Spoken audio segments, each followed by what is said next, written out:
right. So what do you think, Ms. Rath? Should we go ahead and get started, or should we wait a couple minutes? If we could wait just a few minutes, if that's okay, I apologize. I will check and see, in particular for Mr. Johnson. Great. Rhonda, I text him. Thank you. Oh, thank you.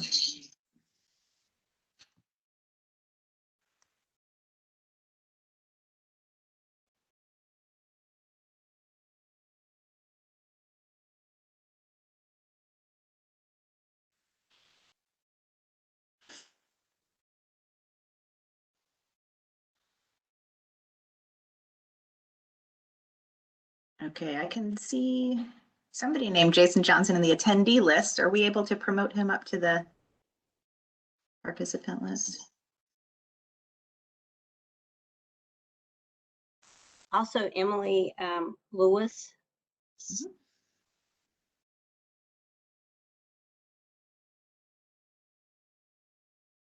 Let's see him.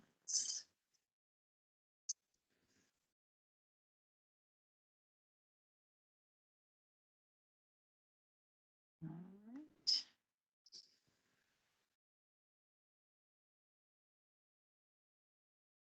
Great. So just checking. Mr. Johnson, you're there, yeah? Yes, I'm here. Great. Great, great.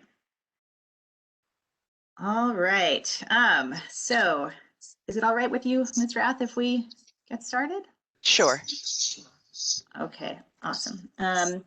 All right, so I'm going to call this budget committee meeting to order on May 19th, and we have two topics. The first is understanding the district allotment process. So this is not how the state allots us positions. It's so much, it's more about how we then allot positions.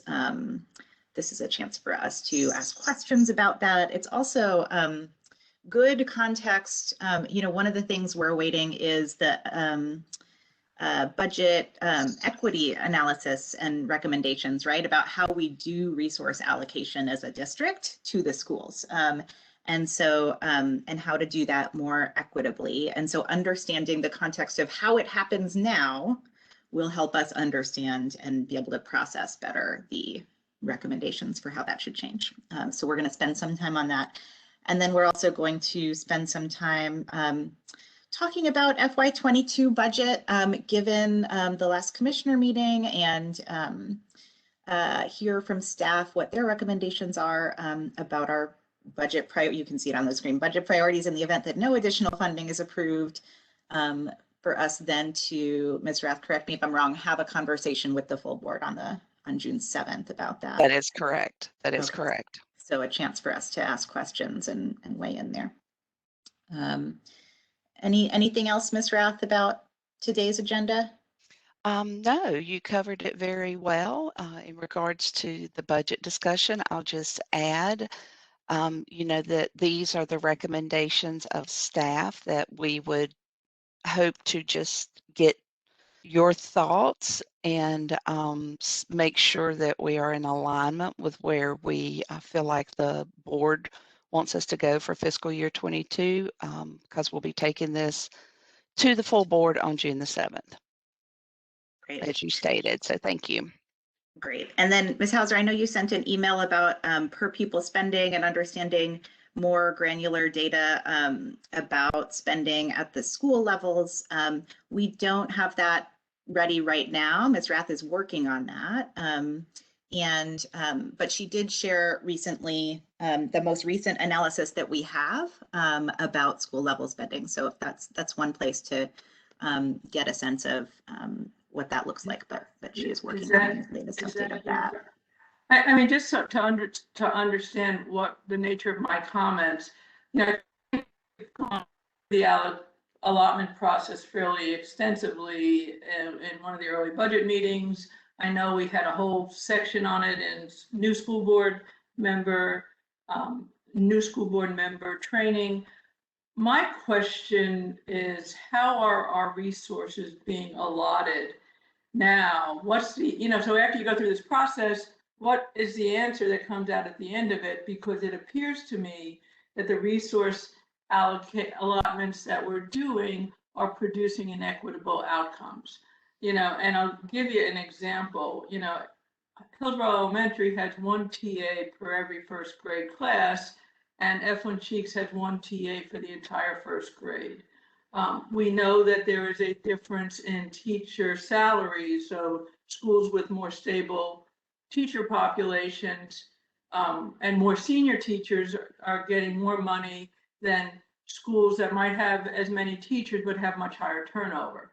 But so the allotment process to me, I'm just kind of putting it out there, it's less important to me than the actual allotments that we're producing. And I hear you that we might see something at the end of the equity audit, but we're being asked to allocate more resources to the district. And at the end of the day, I have no idea if our schools are resourced adequately. So I'll just leave it there. Sorry to interrupt, Ms. Hauser. I just wanted to let you know that Dr. Felder is going to be signing on any moment. She's finishing up a meeting now. Thank you so much, Ms. Wallington. Ms. Smiley, Ms. Lewis she's in the participant list. Can you, and she can't get in our meeting. Okay, I see her on the list now. Thank you.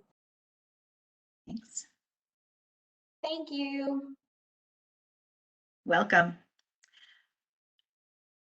Yep. Yeah. So, I mean, Bonnie, I understand that perspective for sure. I don't think what we're going to be discussing today, I haven't gotten any board training on it. Like we've learned more about how the district gets positions from the state, but less so about how what the district then does with that. Now that may be different than what you've received, but I think this is like a layer deeper than that. So to me, it's still really useful. And then I understand your point about wanting to see then what all of the outcomes of that are. We don't have those today, but I agree that that's an important. Yeah, so I just don't know. Yeah, and I'll just say that without that, I don't know how we can allocate more resources in one place. And maybe there's no problem at all. Who knows? We could be like over-resourced in the schools. We just don't know. So I just, that's Yeah, and I think I just see that a little bit differently in terms of some of these discussions about particular investments to make in, some of the other things that we'll see in the budget discussion in terms of, being able to see that. And then the question of how we allocate the dollars across schools and invest things across schools is sort of a separate piece. But I understand your perspective. Okay, so let's dive into what we do have, and then maybe also at the end we could just talk a little bit about timeline for when we might be able to delve a little bit deeper into understanding those resource allocations. So, Ms. Rath, I will pass it over to you. Thank you. There's a team of us this morning that will present to you the position allotment process. And I'm going to turn the wand over now to Connie Bremer to lead us through that as we begin to have this discussion. So thank you guys for allowing us to come and talk with you about allotment. And we definitely are interested in your feedback. We've talked a lot as a team in terms of helping us work through numbers to get to equity. And I'll talk about that in a second, because we do know there's a difference between numbers and equity, and especially when we talk about resources. So in saying that, next slide. So here are our allotment team members. So we do want to include folks across the district because we all have a role to play. And you can see who the team members are. There is a group of folks who is not on this slide that plays a huge role in our allotment process, and that's principals. And I'll talk to that when we get in terms of the process, but principals are a part of our allotment team because they know the needs of their school. Next slide. So just to talk about our team did set some goals in the beginning because we wanted to make sure that We were transparent and clear in our communication around allotment to stakeholders. We do have some new principals, and we weren't sure if they were completely clear. So we want to make sure principals know and stakeholders know how we are allotting it. And then it also gives us the opportunity to get feedback, which I think is it helps us think through our decisions. We also, again, we know that numbers don't come, equity doesn't come in numbers, it comes in conversation to me. And so without valuable conversations with principals and schools, we're not going to be able necessarily to know all the needs of our schools. So that was part of our process. We also wanted to make sure that everyone understood formulas and how we were allotted money down from the state, so that was clear. And then again, we wanted to be able to make recommendations of where we felt there were needs for additional personnel beyond what our numbers are telling us. So those were our goals. So just a little bit about the process. You can see we start in March. I met with every single principal and we went through their staff roster. We went through contracts. And at that time, we also talked about their needs in terms of what did they feel they needed in the coming months, in the coming year, in terms of human assets. That gives me a really good idea and insight that I can share with our allotment committee in terms of each school and what principals feel are needs. Part of allotment goes to intent forms. I won't go through all of that, intent forms and contracts, but that is part of the allotment process, in that we need to know what staff is coming back, of course, and who is eligible for contracts. Our team then does meet. We look at numbers. We view current enrollment numbers. We look at staffing and vacancies. We look at support services such as AIG, ELL, and EC.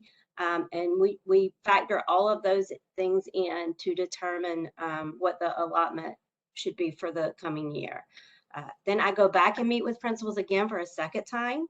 I sit with them, I talk with them about their allotment, I talk with them about their concerns, where they still see needs are, if there are places in which we haven't addressed, so that I can bring that back and we can talk further about additional resources, whether it be human or otherwise. So that's kind of the process. And then again, we make recommendations to our superintendent and then through you guys as additional resources that we think may be needed. Next slide.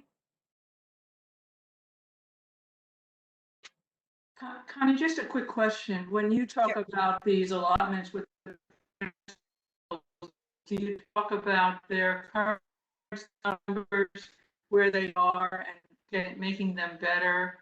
So, you know, it's like I sometimes feel like we're in a budgeting process where we're worried about meeting their budget, but, you know, do we ever take the conversation to, if you were to improve student outcomes, what would be different? Does that conversation happen? So we do talk, I mean, we talk personnel.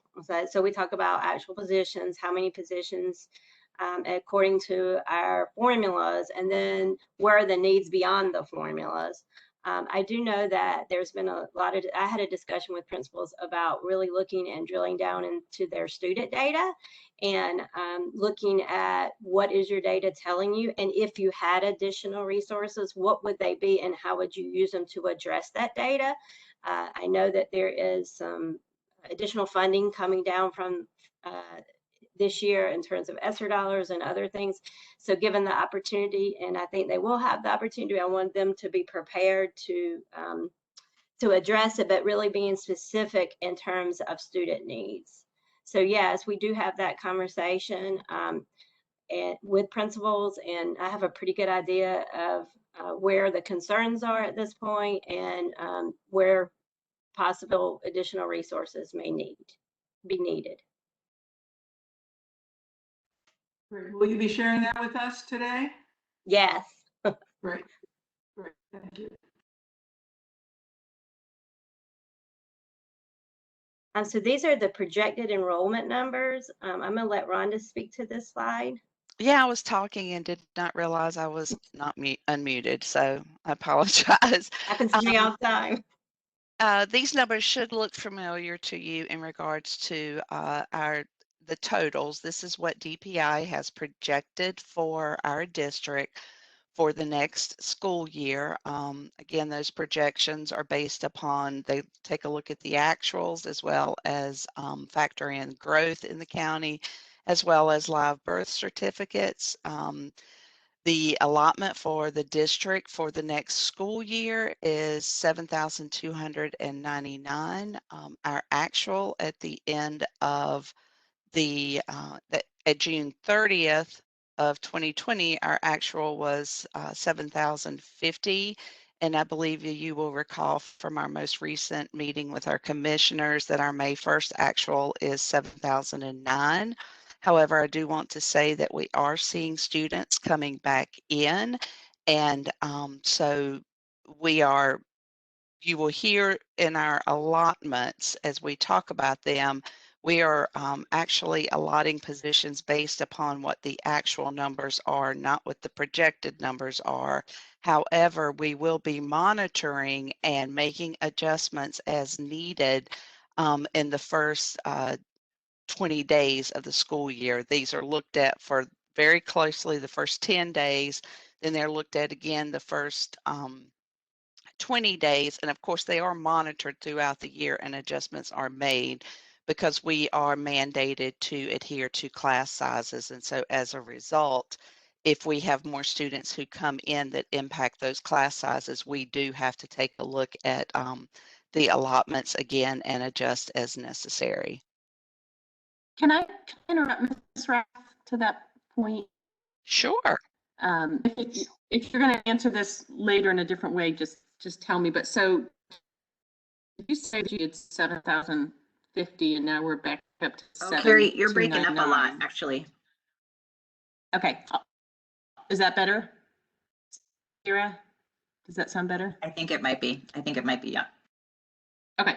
So we were 7050 and now we're 7299. And I guess my question is, at some point, will you speak to today? I know we talk about this from time to time. What does the timeline look like if the county commissioners approve our certain levels, but then our numbers actually come back up? Do we not have a chance to get more monies back until numbers are reevaluated next year? Typically, the way that the budget process works is that we are funded. We're funded from the state as well as local based upon our projected ADM of 7,299.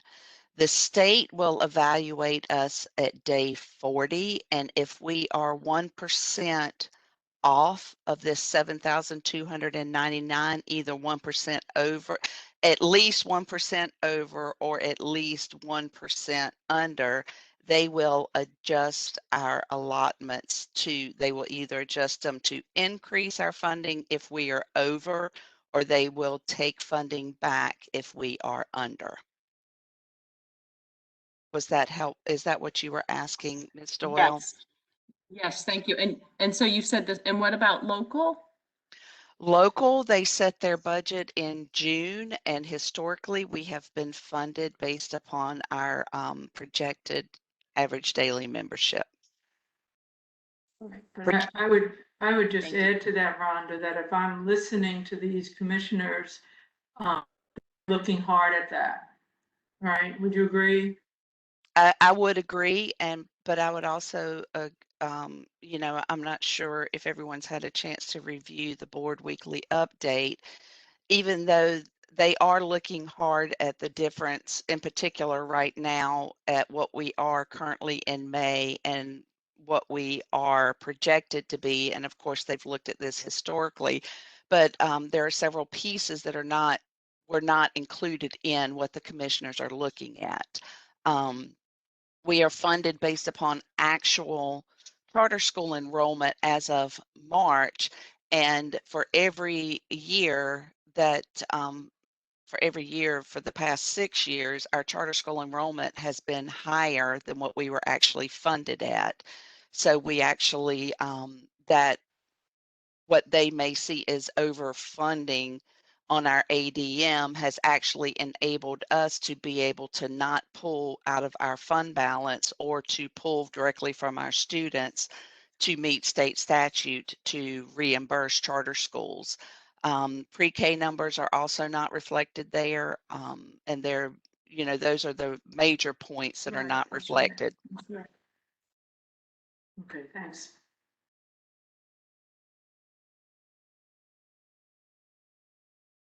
So these are our 6-month enrollment numbers. And so what you will notice at the top, it gives you enrollment versus membership. Enrollment are the number of students who we actually have enrolled in our schools. Membership is the number of students who showed up for that particular time period.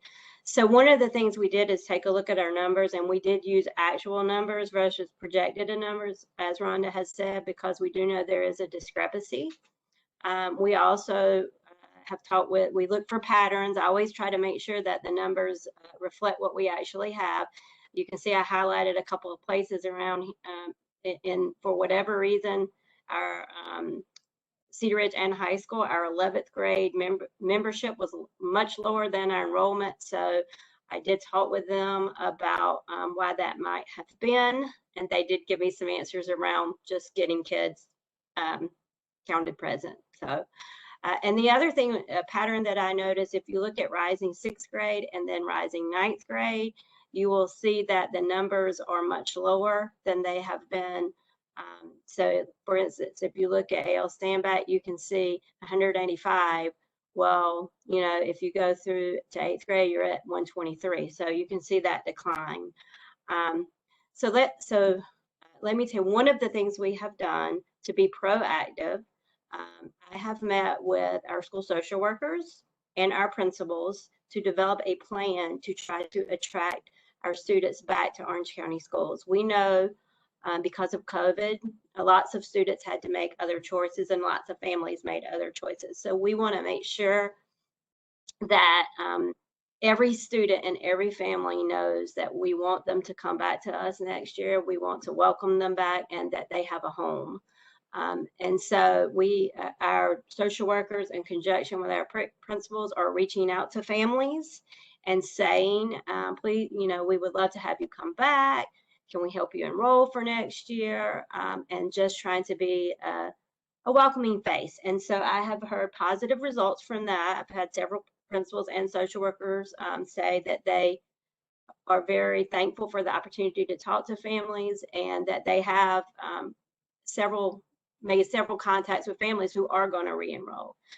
And we have also talked about the importance of you may get 10 families to re-enroll at your school.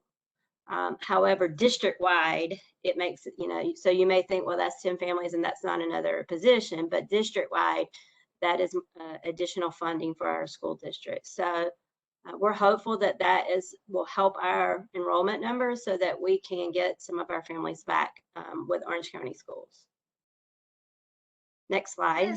Can I just ask one more question about enrollment around kindergarten? And I know that was one of the places where we had seen a huge drop this year, potentially people holding their kids back for a year, or, you know, a lot of unknown around why specifically kindergarten.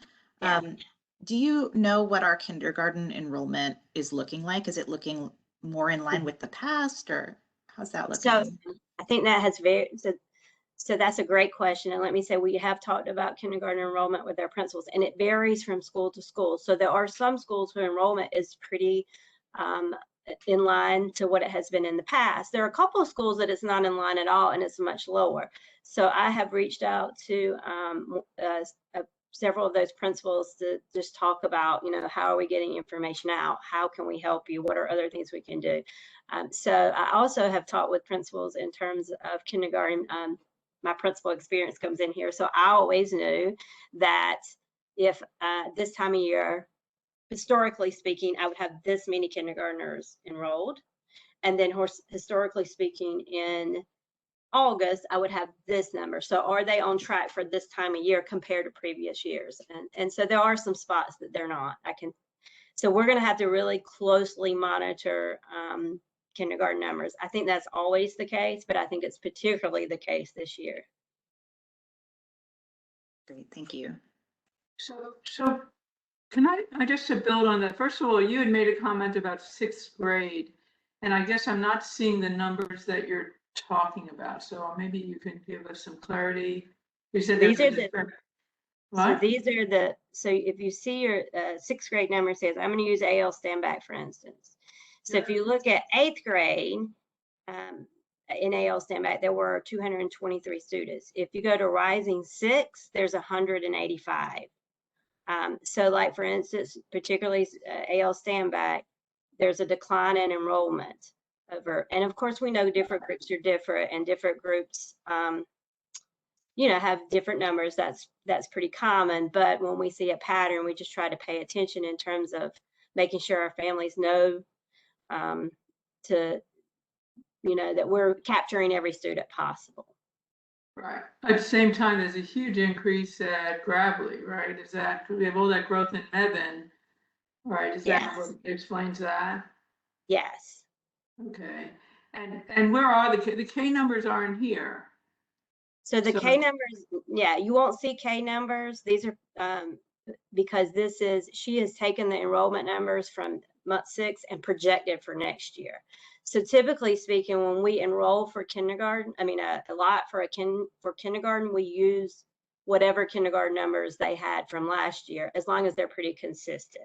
So for instance, for Cameron Park, 83, well, so we use 83. That's why we have to monitor them really closely over the summer, because we may have to adjust.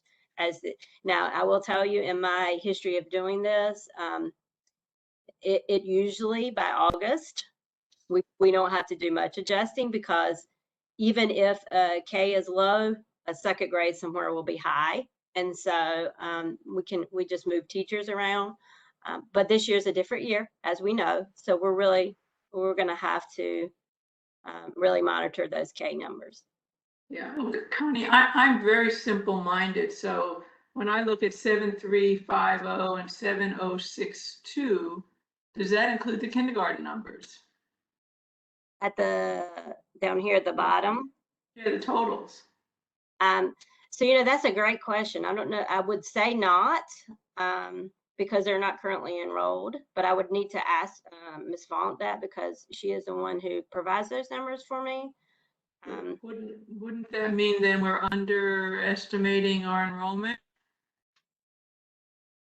Wouldn't we want to include I would just think we'd want to include the kindergartners, right? Because we're spending money on them and we should be getting funded for them.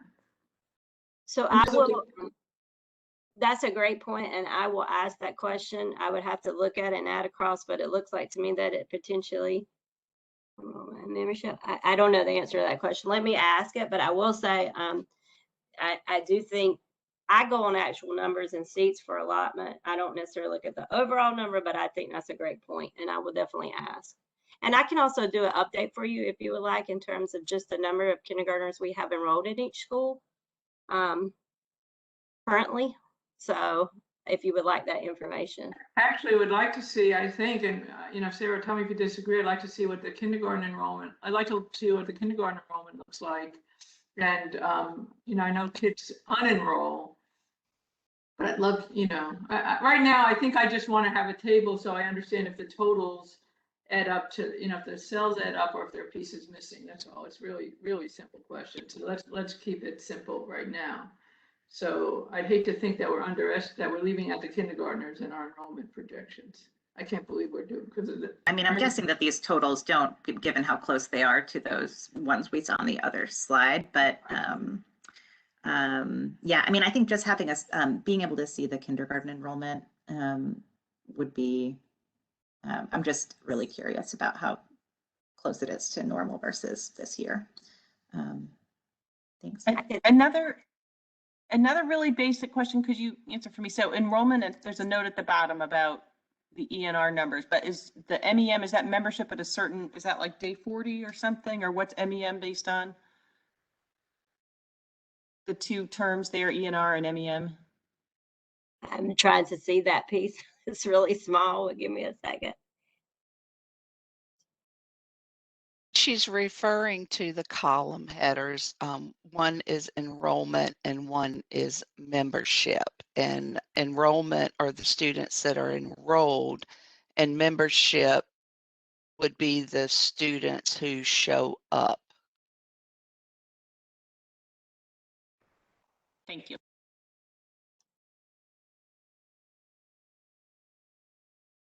Great. All right. And I don't know, do we need to touch on, I don't want to, why there's a difference? You know, we could have students who are still enrolled, but who may not have shown up at school yet. Does that make sense? And they stay enrolled until they withdraw their enrollment to And move. you cannot officially unenroll a student until they are enrolled in another school. So sometimes there's delays. I know, I just know sometimes we had to, you know, make sure that we are reaching out to families and helping them get enrolled in other schools because we can't unofficially unenroll them.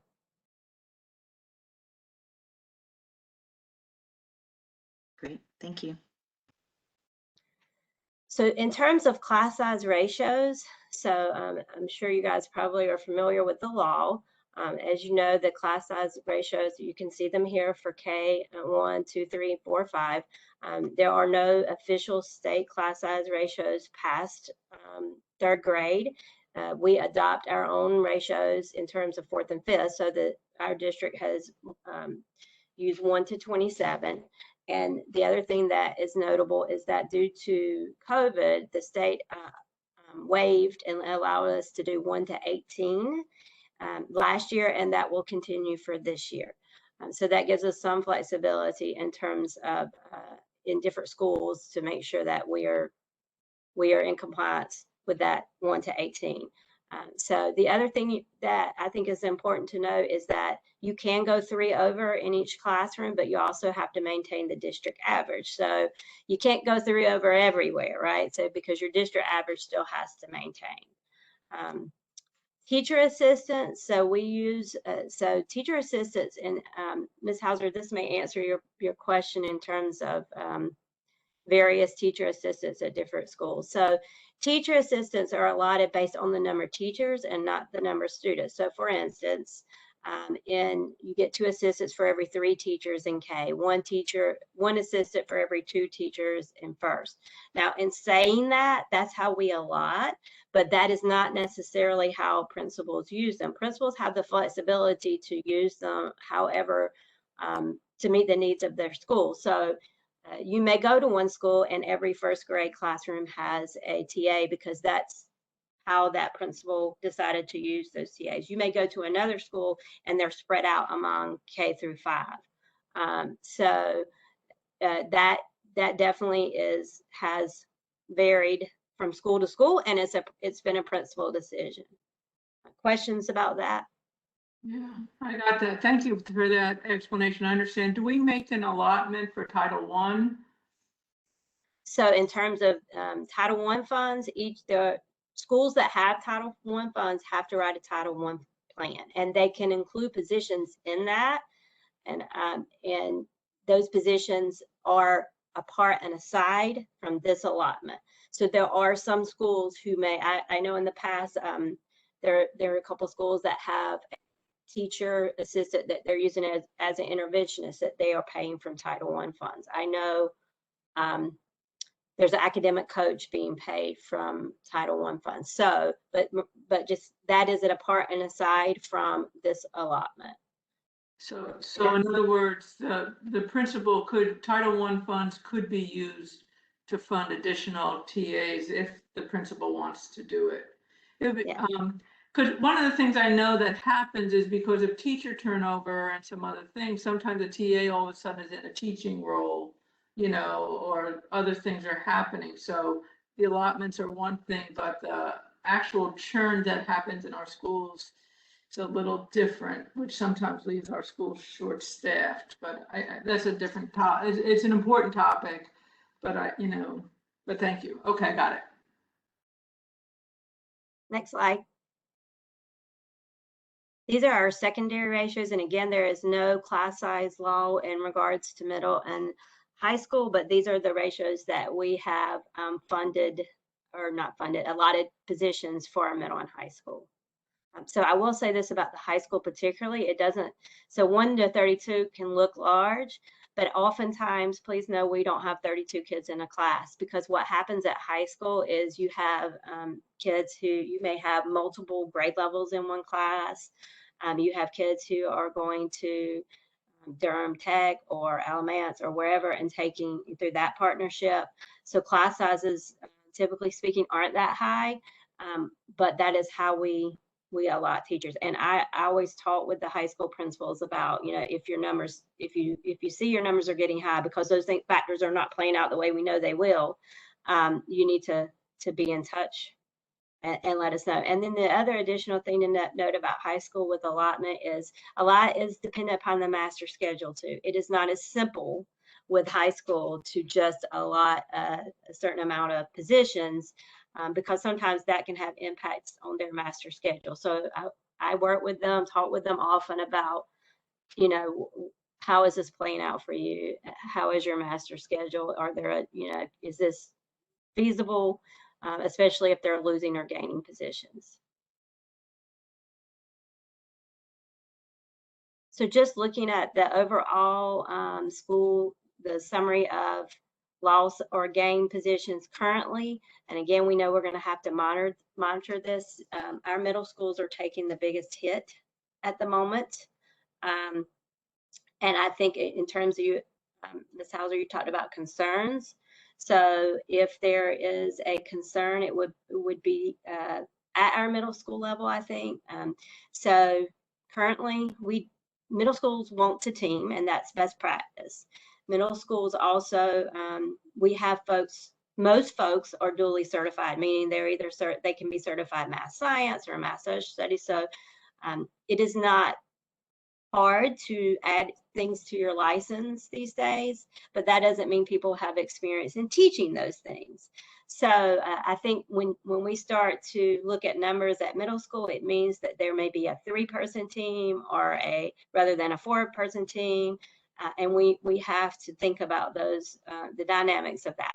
So in saying that, one of the things that I have met with both CW Stanford and AL Standback, both of those principals, about scheduling and how to do that, and how it is that we can effectively use a 3-person team to meet the needs of our students and still meet our licensure requirements and those type of things.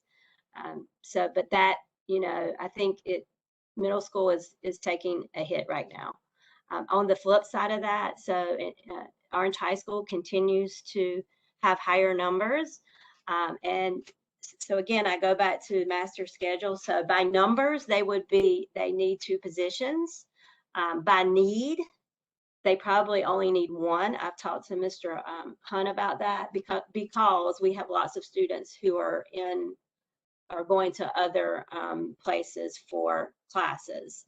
So, we have to look at numbers, but then talking to them about need clarifies for me, what it is. I think that needs to happen. But but based on numbers, these are where we stand in terms of loss gain ratios.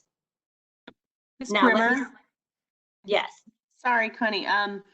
In our last budget meeting, the presentation that went on to the county commissioners, I believe, we talked about how it tends to be white students we tend to lose in the 6 to 8, and I guess that's when they go off and go to charter schools and stuff. Mm-hmm. I'm just thinking about that with the fact that we're losing with Stanback and Stanford, but not with Gravelly. So what does that indicate, the differences between those middle schools? What does that indicate? Does that have to do with demographics, or are we losing kids to charter schools when they're districted to Stanback and Stanford, or? So, last year it was Gravelly that was down. So Gravelly is actually up this year, but last year down. So I think last year, I believe AL Standback lost, I know at least 1 position, but perhaps 2 last year. And then CW Stanford has historically kind of held, but this year is down. So I don't know. I don't know that I can specifically answer that question, but what I can say to you is this: I do know from all my experiences that where we're losing kids is between 5th and 6th grade and between 8th and 9th grade. It's the transition. And so, and I do know that if we were to look at the students that we're losing, I don't have any data at the moment, but my heart and my experiences tell me that we may see that it is the students that are leaving us are going to charter schools and they're going to private schools. So that is a concern, and it's definitely some programming things we can work on in terms of transitioning kids and helping parents feel comfortable in those transitions. Thank you. That's really helpful. Thank you. I will also say one other thing. Cedar Ridge. Okay, so Cedar Ridge is their numbers have been down over the past 2 years. However, we all know there's a huge housing development going up in Cedar Ridge. How soon that's going to have impact to Cedar Ridge, I'm not sure. I have had conversations with Dr. Ramirez, and I know he's following that closely, as well as the district, and they are starting to close on houses in August. So how soon we're going to see the impact from that, I don't know, but that is Cedar Ridge's district. So if I may just add, good morning, everyone, that yes, Collins Ridge development is going up. And a couple board meetings ago, we did ask that the student attendance zone assigned to the Collins Ridge be Central, ALS, and Cedar Ridge. And we have been in communication with the housing development over there and the realtor. About beginning of June to mid-June is when they're going to be actually starting to close. And we are looking at what we can do to host an open house to and in partnership with the realtors to welcome families and introduce them to Orange County schools. And I don't have those exact numbers as to projected numbers of families per tier, but we do have a number. I wouldn't say a huge number at this time, but of course, opportunity is there to grow. Yeah. Thanks, Kathleen. I have it would be helpful to, when we look at these numbers, if we could have the enrollment for last year, the enrollment, or maybe this past year, the year before, and the projected enrollment for next year as a basis for this, because one of the challenges is that our enrollment is overall decreasing, but that's not what's happening at our individual schools. So it would just be helpful to have a context for these changes so we understood what was actually happening in our schools and how that's driving. I'm surprised to see a 0 at Efland, but maybe, because I thought their numbers were going up. Now, maybe I have that all wrong. Again, facts, nothing like having some data to set your, to understand the things you believe. But anyway, we get to have the enrollment numbers aligned with the changes in the core positions. I think I can see why that would be helpful. I think, looking at what I'm seeing here is like, it's not all on one slide here, but these are the enrollment numbers. And so you take these and particular ratios for middle school, right? And these projections for middle school and those ratios lead to a certain number of positions. So I don't necessarily need to see all of the data, just understanding the process by which this gets combined with that to lead to that outcome is helpful to me, but Here's why it's important, and I'm not asking just for the enrollment number, I'm asking for the change in enrollment from year to year that's causing the decline. But for example, Central has like 300 kids, Cameron Park has 600 kids. So, these schools are really different scale. And so I just think I like to have a numerical context, that's all. And again, I want to see how, but one of the things we can't see with any of this is how is our world changing? And our world is not only changing from a total enrollment perspective, but our world is really changing demographically. And it's changing because we're seeing a decline in white students, a decline in Black students, and an increase in Spanish students. All of that is changing the demand for resource. So that's all. I'll just stop there. And Ms. Smiley, if it's okay, I will work to get those numbers, and maybe we could put it in the board weekly update, because we do have those historic numbers, as well as, you know, we can combine it like to the projected, but I know that we do have the historical data on student enrollment. We'll include that in the board weekly update. Great, great, great. Can I just ask the district loss of core positions, those 4, is that, what is that? So basically, in a little bit later on in the slides, we'll talk about one of the recommendations was for us to be conservative at the moment in terms of, like, for instance, Cameron Park. So Cameron Park right now is down 1 position. So we have that. So when there is a vacancy, if possible, and if not, I'm very accustomed to working through moving teachers if need be. But typically speaking, we're able to do it through vacancies. We would recover that position and we would freeze it to make sure. Now, if numbers increase and we need to give it back, we have that ability, but that will allow us to make adjustments. So from district, we have 4 positions right now that are frozen and that we could allot to if we needed to, or if we have to give money back to the state, or whatever the case may be. Great, thanks.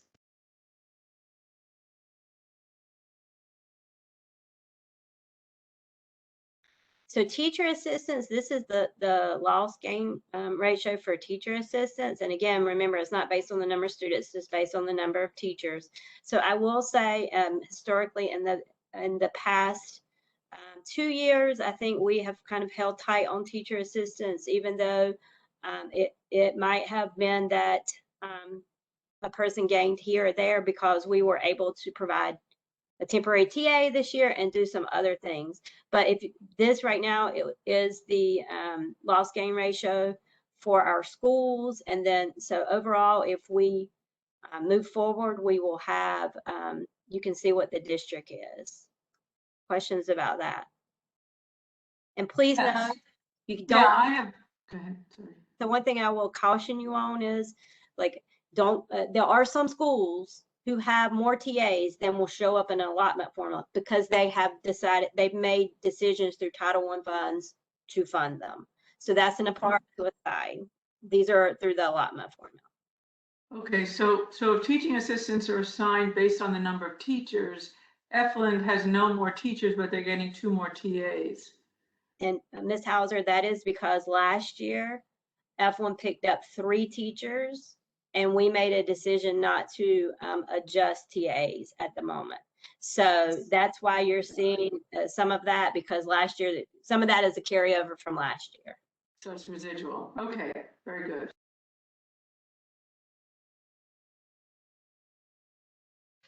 Next slide.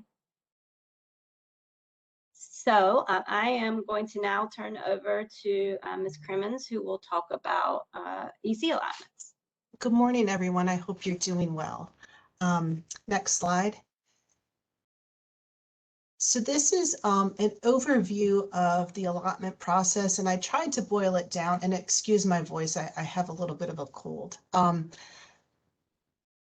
I tried to boil it down into 3 basic ideas. So we need to, first, whenever we think about exceptional children, we always have to reference the IDEA legislation, the Individuals with Disabilities Education Act. We look at data, so we have child count data, we have, and then we have some personal data. So do we have students that have higher needs at some schools based on their disabilities?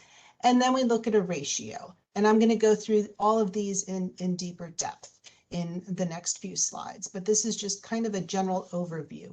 The biggest piece of data that I do use is our child count, and that hovers right around, it has been in the past years, right around 1,000. This year it's right around 940. So we've lost some kids through this past year. Also, it's not just due to COVID, but also some work that is going on in the schools in terms of really making sure we are identifying students who do have a disability and not just an academic delay. Next slide, please. as we're working through the allotment process, it is important to realize that special education is dollar funded. So unlike the general positions, we do get money. So we get federal money, state money, and some local money. And through all of that, we need to make our budget work, which does include personnel and special education. So when you think of special education, we've got our staff, and it's not just the teaching staff, it's teachers and teacher assistants, and those could be classroom assistants or they could be personal care assistants, because we do have some students due to their disability that do need a one-to-one in order to be able to be in school. We have physical therapists, speech language pathologists, occupational therapists, a teacher of the hearing impaired and visually impaired, adaptive PE and school psychologists, and our central office staff. So all of that needs to be managed within the special education dollars. So that is sort of the big pot of money that our dollars go to. And then we have materials and supplies. And again, people don't always think about what materials and supplies go into special education, but it's our teaching materials, but it also goes into, per the IDEA, we are required to provide equipment so that students, it augments their hearing aids. We are responsible for hearing aid batteries. We are the equipment that you see in some of our extended content standards classrooms, so the special seating. So all of that equipment goes into special education. Pre-kindergarten, our federal allotment for pre-kindergarten is $50,000, and I don't want to get into all the money, but I think that's important to note because our overall budget for pre-kindergarten, just to service our students with special needs who are ages 3 to 5 is about $600,000. So that has to come out of our monies as well. And we do not, the only money, so to say, that we get targeted for pre-K is that $50,000. And within that, it's not only the classrooms that we have, but it's also our pre-K assessment team, because we have to satisfy the child find requirement for children ages 3 to 5. There's particular portions of transportation that we pay for. So we, again, pre-kindergarten is not included in transportation. So all of the transportation costs for pre-kindergarten come out of the special education budget, as well as bus monitors for our special education buses that need that. Again, meals, pre-K meals come out of the budget, and then our contracted services. So there we do have some contracted services in the area of visual impairment.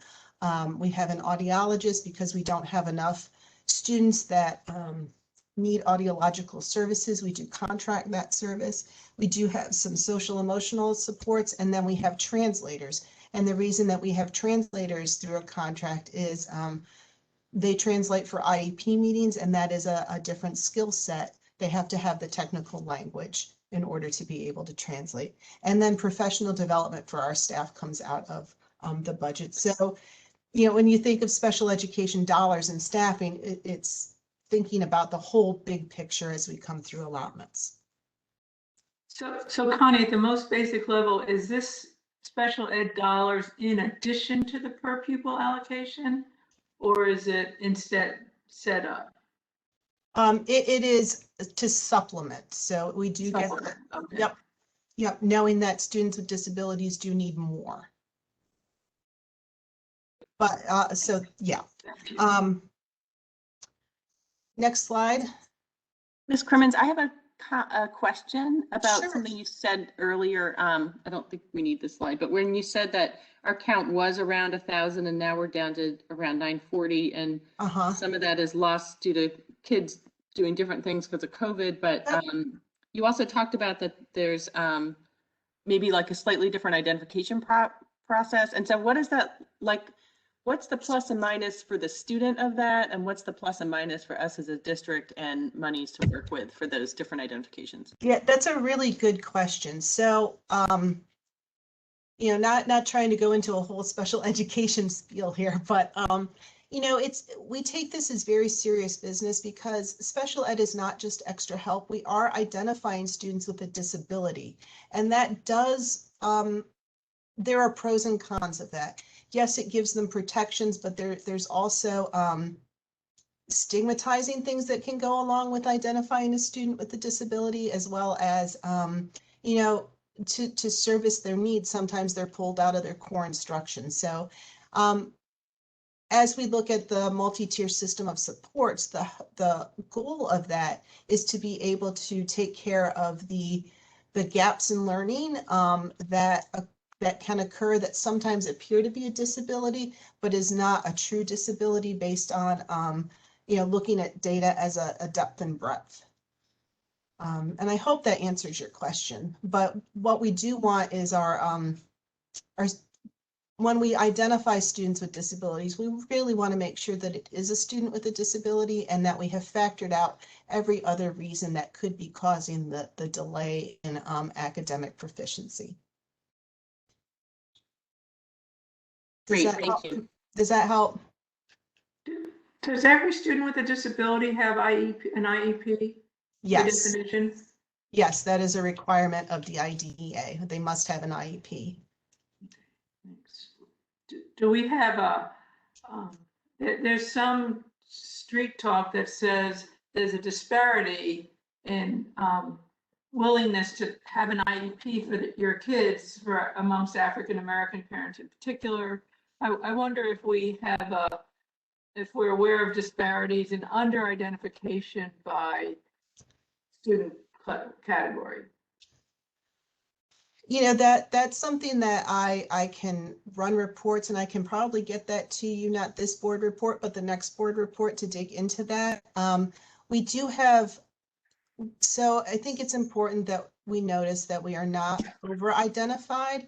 Saying that we're under-identified by a certain race, I've looked at this last year, and we were about at looking across the district demographics, we are about at the district demographics in terms of our overall identification. So that, if you just want it overall, Ms. Hauser, I can put that. You don't have to. I'm just asking a question because, you know, Black parents have said to me, we don't like it when you identify our kids as with IEPs because we think you need to just work harder with our kids. They're worried about the label, and that's a pretty well-known. Yep. And again, you know, it's serious business. We are saying that a student, when we are identifying students with an IEP, we are saying you have a disability, and sometimes because we just need to look at our teaching methodology overall to make sure that we are not over-identifying students in a certain category or a certain subgroup, to make sure that we're being equitable. So there's multiple phases to that statement, Ms. Hauser, but certainly it's something that we do track, and we make sure, and we make sure that when a parent calls, that we are addressing their concerns to make sure that there's not disparities within our practices. Yeah, and it's just a question. I don't need a report on it. I'm just a curiosity because it's something I hear a lot about. No, it's a good question.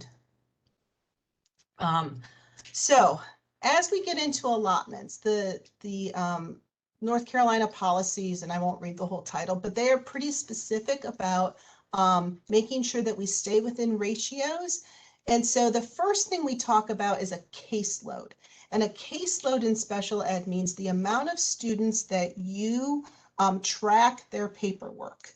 And so if you look at these state maximums at elementary school, it's 1 to 35 students, middle school is 1 to 50, high school 1 to 50. And for our related services, which is speech, occupational therapy, and physical therapy, it's 1 to 50 students. But you can look at the Orange County Schools average, knowing that to be able to, being responsible for the paperwork on 50 students would be a lot. So the first thing we want to do is make sure that the paperwork is manageable. And that seems a little backwards because we should be about instruction, but this caseload also then translates into the teaching practice. Oh, and I did mention the related services. Our related services caseload is about 35 to 40. So we do maintain under the state maximum. And again, that is maximizing our funding to the extent possible. Next slide. And then within the policies, we have class size requirements. And so what we want to make sure is that any of our students within any class, whether it's a pull-out class or inclusion class, that we are not having more than the class size maximum. So if you look down at the special education sustained support and intensive needs, these are typically our students who are in our district separate settings, and we keep those ratios to the extent we can at one teacher, 8 students, and 2 TAs. Sometimes you may visit a classroom and there are more TAs. Typically that's because it's a group of students that may need higher needs. So if there's more toileting or more personal care needs, we do address that so that our teachers can concentrate on teaching and not personal care. And then this is reviewed at the beginning of the year and midway through the year, and our teachers are constantly in contact saying, can we meet the needs of students? So there is a dialogue back and forth to make sure that our schools, especially in our separate settings, are adequately allotted. And that's why at times you might see mid-year that I'm requesting a new position for another teacher assistant. And then when you look at our kids who are on the general content standards, those allotments, again, they've got their caseload, which this is the amount of students that they're responsible for. And then within their groups, we want to make sure that they have no more than 10 to 14 students. It can be a little bit higher at high school because high schoolers tend to be a little more independent than our elementary schools. And so when it comes to allotments, there can be changes year to year. And I do look at the makeup of the schools and making sure that the teacher and the configuration can meet the needs of students while staying in our dollar allotment. Ms. Simmons? Yes. Sorry to interrupt. Could you explain future ready core course of study versus extended content standards, just yes, generally? So for our students in special education at the elementary and middle school, we have Future Ready Core, which is your general curriculum. It's what most of the students participate on. Students who have deeper cognitive needs, intellectual disabilities, may need to be educated on the extended content standards. And these are typically students who have global delays across the board. So it's not just a delay in reading, it is a delay in their academics, a delay in their social emotional development, a delay in their adaptive skills. So these are students that would be in our separate settings. At high school, you see Future Ready Core occupational course of study or extended content standard. Again, Future Ready Core is what the majority of our students are educated through. Occupational course of study is a course for students who may have a mild intellectual disability, and the goal of the occupational course of study is for them to graduate and to be able to obtain employment or go on to a community college where they can enter some of the job prep there, and also could potentially complete the courses at the community college, which would allow them to move on to the associate's degree track. And then again, the extended content standards is for students who have that global intellectual and delays across the board. Thank you. So this is just a description of the level of services and supports.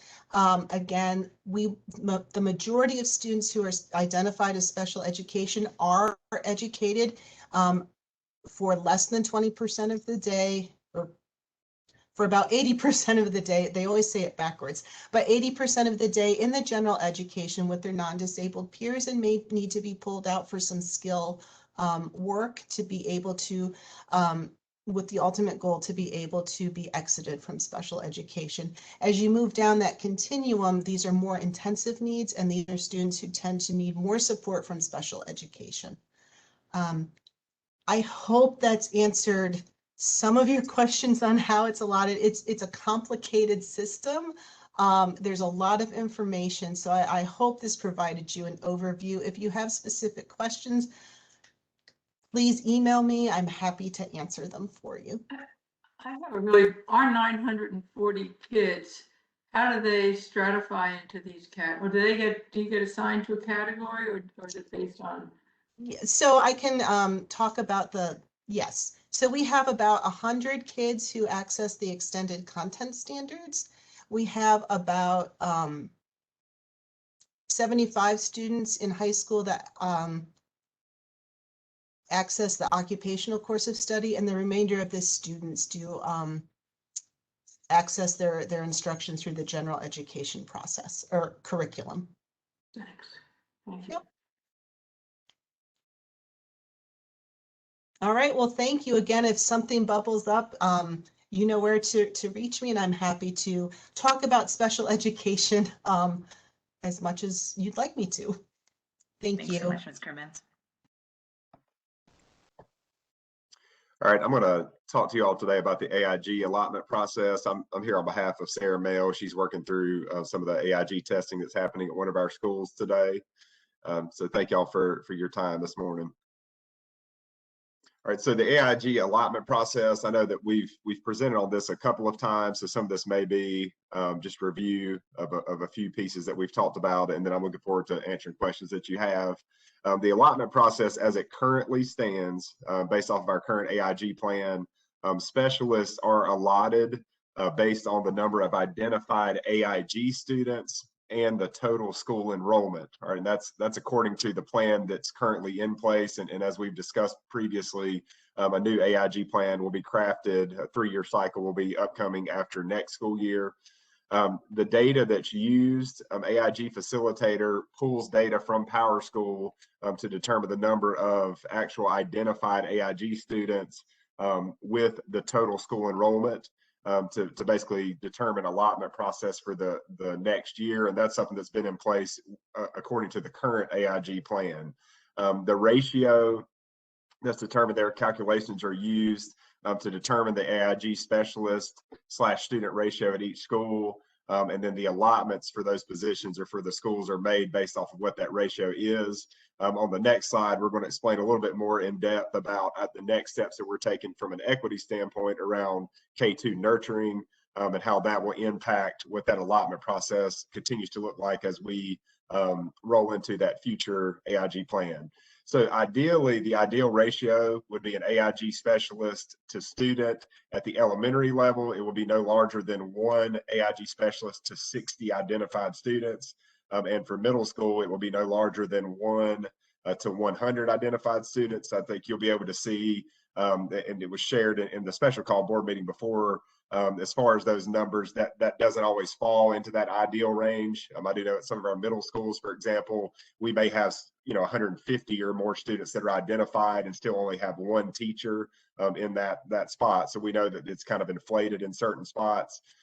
It's imperative for us to consider the number of K-2 students, and this is a part of the equity work moving forward when we are calculating the AIG specialist allotments. So the long-term goal for us would be to implement research and evidence-based talent development programs at the youngest level to equitably identify gifts and talents in all OCS students. That talent development and nurturing program must start at the foundational level, as we've said before, in order to have more equitable representation of underrepresented populations in our gifted programs. And our AIG specialists provide nurturing for all K-2 students. So when we're kind of thinking right now, we're somewhat understaffed for the amount of specialists we would need for just AIG identified. And now that we're taking that step into that K-2 nurturing space, it kind of exacerbates that concern.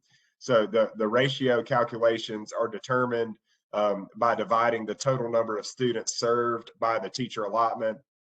And so, for example, if a teacher is out of school for 5 days a week full time, we would consider that a 1.0. That would be like a 1.0 service for that school.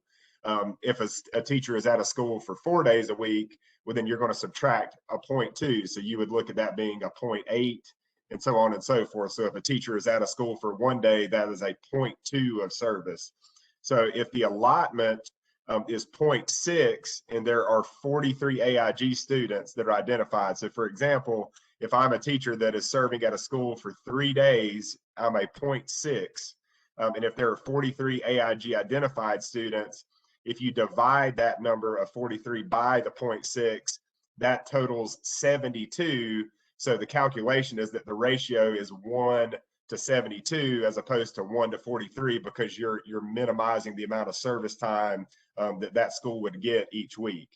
And so if K2 students, for example, total 177, if you divide the 177 by the 0.6, that is 295. So the teacher to student ratio for that nurturing would technically be 1 to 295. So I think understanding that these ratios and calculations kind of show that we're in a position where it's going to be extremely important that at a minimum, we're able to add additional positions that we've requested. And then we can start looking more deeply at what kind of that equitable distribution of those folks would be. So there are questions. Yeah. Chris, I honestly, to understand the formula is way behind me. I have 2 questions. One is when you talk about talent development and nurturing programs, the term I've heard is the portfolio approach, which is a shift away from testing to look more at how a student is actually doing in school to evaluate whether they're fit for AIG. So is that what you mean? Because I'm told that's the way, it's one of the ways out of bias, testing bias. Correct. And so I think some of the things, and I know Dr. Felder has shared this in previous sessions as well, what we currently have as a part of an AIG plan may have certain criteria that it's a part of that identification process. But as we evolve into this nurturing space, we want to include a lot of additional criteria so that, so as you say, it doesn't turn into a standardized assessment process that becomes the gateway or the barrier for students. So if a portfolio process becomes a part of that, that would be something that would go into a new plan that would be board approved that we would have to make that determination around. But I definitely know that we're seeking additional avenues of what that service would look like or what that talent kind of identification would look like that would go beyond just the standardized assessment. And just to add on to that, I mean, currently there are multiple ways to be identified for AIG, including a portfolio approach. I don't know how many years ago that was introduced, but that exists now as one of the ways to identify students, is my understanding. And the talent development, talent nurturing is more about the AIG teacher, for example, going into kindergarten, first grade, second grade classrooms and doing sort of like critical thinking, puzzle, logic game activities, things like that to sort of do some of that more creative critical thinking work with students early, to give them more opportunities to sort of demonstrate that in ways outside of your standard like math and reading. That's some of my understanding of it. I don't know if that's accurate. Is that correct? Because I actually have heard that we're not using the portfolio, that we're only using the test. I think it's Iowa that we're using. I don't know. That's what I've heard. So yeah, my understanding, and I realize that we had a transition in that role, you know, a year and a half, I guess, pre-COVID. Like my understanding is that we were making the transition, the shift into that portfolio space as a part of this process. Now, what that process has looked like through COVID, I would have to investigate more to find out how much that portfolio process is being leaned on at this point in time. Yeah, there's a clear bias if you're not doing that, right? You're going to always have a racial bias if we use the standardized test. Mm-hmm. We have the second and thing. We've had we've had past presentations as a board, and I believe in our materials on the website, although I'm now wanting to go check, it says that we are doing that portfolio approach as well. So I think if that has changed, I would be interested in finding out why, because I agree it's one of those strategies for multiple measures. Right. I don't get the sense that it's changed. I would be curious to look at what did that process look like the year prior to COVID and what does it look like currently, in order for us to make a determination of where we would need to go, because it could just be that we're needing to look at the current process and make sure that we're solidifying that moving forward. Or it could be a situation where we need to totally revisit it, because this year has certainly impacted, and we saw that in the special call board session, the amount of kind of stretching that those folks are doing across schools right now. I wouldn't want to say on here that we are definitely doing that to fidelity if we're not, but I would certainly want to look at that to make sure that we are. I have a couple questions, Dr. Gammon. So I appreciate the paragraph with the ratio calculations. It still doesn't tell us how the formula to determine the allotment itself. This really tells us once the allotments are made, how you can calculate a ratio. But since the options for allotments are really just in 0.2 increments, right, based on days a week, do you, like, let's say with elementary, do you just organize the elementary schools by number, like this one has this many identified students, this one, this one's second with this many identified, this one's third, and then just sort of fiddle around until you get the allotments? Or how do you actually determine what the allotments should be? Yeah, so it's kind of and that's an excellent question. It's really a multi-layered approach. I mean, the first level to look at is the amount of identified AIG students. That's going to kind of be your first criteria. And so again, you may have one school that has 150 identified students, and you may have another school at the same grade band that has 40. So it's that in itself, that the service time, there's going to be a larger pool to the school that has the higher amount of identified students. But then when you factor the K2 nurturing into that as well, that second school that only had 40 some identified students may have, 100 or 200 students at the K2 level, which would then increase the need for service at that school as well around nurturing. So prior to the K2 nurturing, we would have looked at it like 150 here, 43 at the other school. And so we're going to have to put more service time toward the school that has more students. But I think that now we're trying to look at it from the standpoint of, yes, that is one piece, but then the nurturing piece is going to factor in as well. I think the challenge that we're facing right now is we not having at least one person to start with as a baseline at every school makes it very taxing to be able to do that K2 nurturing, especially across our elementary schools right now. And so we would want to make sure that threshold would start there, and then we could look at the balance of, now this school, neighboring school, has more identified students, so we would want to potentially reduce the amount of days at the school with less students and increase a day at the other school to make sure that you're able to get to the amount of students in an equitable fashion in that way. Okay, that's great. And like, this may be much more complicated than that, but I think we're 3 board members who like formulas. So if there is a formula with coefficients, and I would love to see what that actual formula is. If there Okay. how do you balance the number identified versus the K2 nurturing? And maybe it's more complicated than an algebraic formula. But another question I have, and this is where I still get hung up on budgeting in general, and so this is either to you, Dr. Gammon, or Ms. Rath, but so for example, like Pathways AIG teacher position, has not been filled. And in the past, there was a year when there was a freeze on Central's AIG position. And I don't what happens to that money? Like, if the money is targeted for like an AIG teacher, but then there isn't one there, does that money stay in the AIG program and get used differently? Or is it almost like this unfortunate bonus that pools into other resources?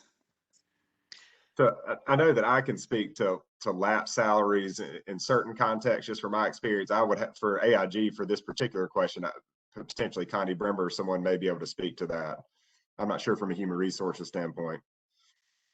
I'm going to interject here as well and say, I hate to say this, but it depends. When those positions are frozen, it typically is a result of budget as well as needs, and if a position is frozen, those lapsed salaries are needed to balance the budget or balance a need, whether it be in the AIG program or whether it be in another program somewhere in the district.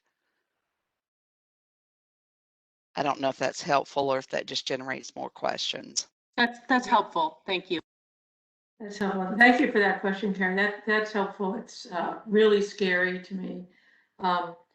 I want to just go back because, I actually get really, formulas confuse me. I'm more of a bottom line type. And the question that keeps coming at us is the allocation of AIG service time by student, by school. And so at the end of the day, we still, and as a matter of fact, I just saw that, I think we posted a half an AIG position at Central, is now the job posting. So how do we keep that equitable? And how, it's, some people might say we need more AIG time in our schools, not less, but how do we assure that our Title I schools are getting the same amount of AIG service as our other schools? And can I just add one thought to this, which is I think part of this may go beyond what we have time to talk about and delve into here, which is it's not necessarily only about the ratio of staff members, but also how those staff members are spending their time. So Bonnie, you said like the amount of time, right? And so, in that special meeting when we talked about the different ways that an AIG teacher's time might be spent, and sort of thinking about it seems very complex to me to think about both the number of teachers, but then also what is sort of the right amount of, pull out time versus push on time versus something else. So I just need an answer to give to a parent who feels that their child's getting shortchanged. That's my concern. So I just need something that's, our job, part of our job is to support the district to the public. And so when a parent comes to me and says, my kid's getting shortchanged and their academic year is not going very well, I don't have an answer for it. I guess I'd say that in the, maybe that's above my pay grade. I mean, it's not above my pay grade. But that I think is a question that it seems like can best be answered by staff rather than us because it's complex. I mean, that's my reaction to that. I mean, I would love for there to be a simple answer, but my understanding from what we've talked about so far is that there is not. Yeah, well, and I think too that like every individual situation, that there's a context around it, and so I can speak from a principal lens, and we talked about this, I believe, in our previous session, that one of the pieces in this puzzle as we move forward is having some clear, and I don't want to say it's always uniform because it's not always, it shouldn't be about equality across the schools because we have to really look equitably at like what schools need. But principals also have a say in what that time looks like for AIG specialists. Like they're a part of that master scheduling and they're a part of that service structure. So I think that's a part of the future planning for our larger district team and the school teams is to ensure that we are very consistent in that work. So to the question that Ms. Hauser is asking, like I can speak from a principal lens that I may have had 4 or 5 different scenarios from parents where they may have felt that their child was or was not getting proper service, and it could be due to a laundry list of reasons. I could say that, for example, we may have had multiple maternity leaves where we're having to use the AIG specialist in a Math 1 class to help actually support the core instruction because we do not have a certified teacher or a sub in that space. And so when you're taxed with those kind of day-to-day decisions or month-to-month decisions, that then is going to have some type of effect on others. There's always a domino effect. So by pulling that teacher in that space to do that, there may be a child in 6th grade who their service time now looks different than it did the previous month. That doesn't mean they're not being served, but it may look different. And so I would need to know the specific context of the specific situation. A principal would need to be a part of that conversation. I would hope that the family would have had an opportunity to talk to the principal and teachers because then that may also clarify what's happening and why in that individual context. And when I think about something like that example, Dr. Gammon, I just think there an opportunity for us, I think in the new AIG plan and in I think probably in the new AIG plan, but maybe somewhere else, is to think about, is there some sort of like minimum that we want to prioritize holding, right, for those services, so that even if the AIG teacher does have to go teach the math 1 class, like, is it that we need a substitute for AIG, you know, and because we that's a service that we don't want to pull away from and for, you know, for some reason. So.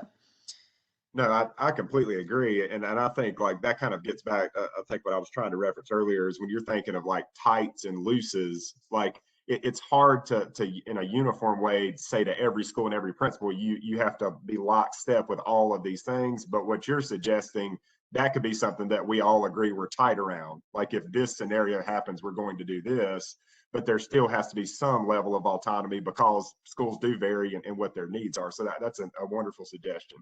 Yeah, and if I could also just chime in as well.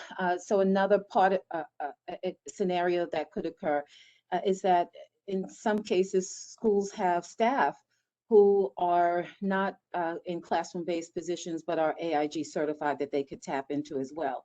So we've got to allow for some tight loose, as Dr. Gammon mentioned, or for schools to figure out what's best for their school, but still meet the needs of the children that are served by AIG. And I believe I shared this before, you know, as we look to the next plan, we also have to consider how we are using or leveraging positions such as AIG facilitators.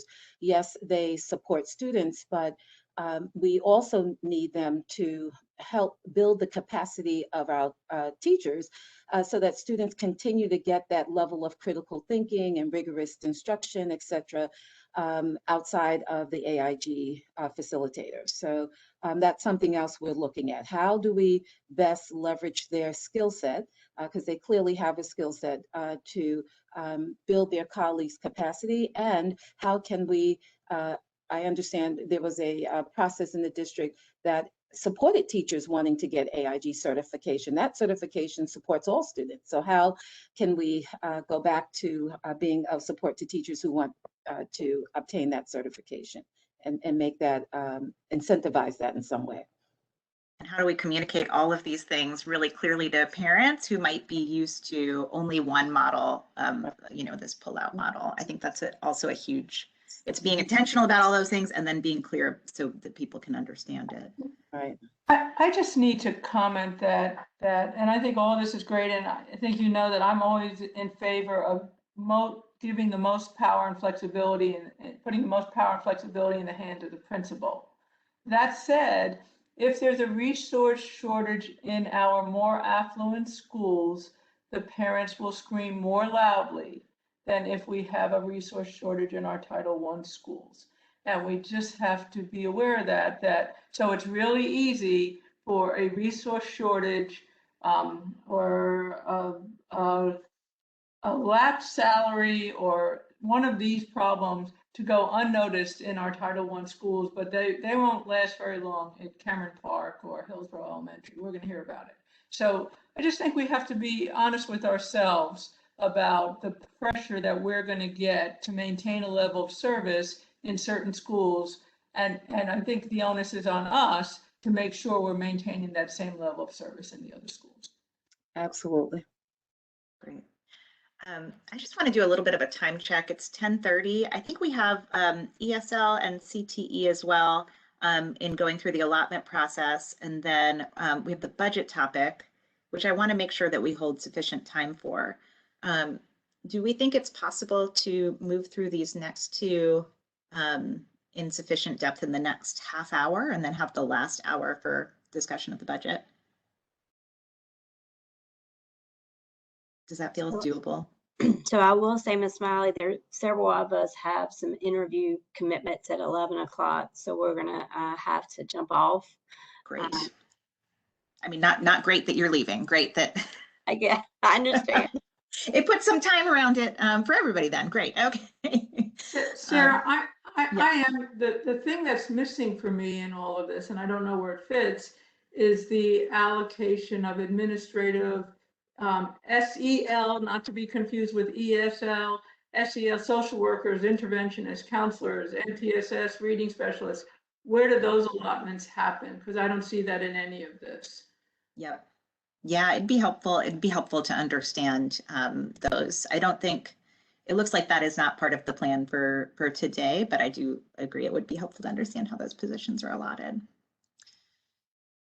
So I don't know when your next meeting is, or but if that's something you want to hear about, we can certainly come back and do that.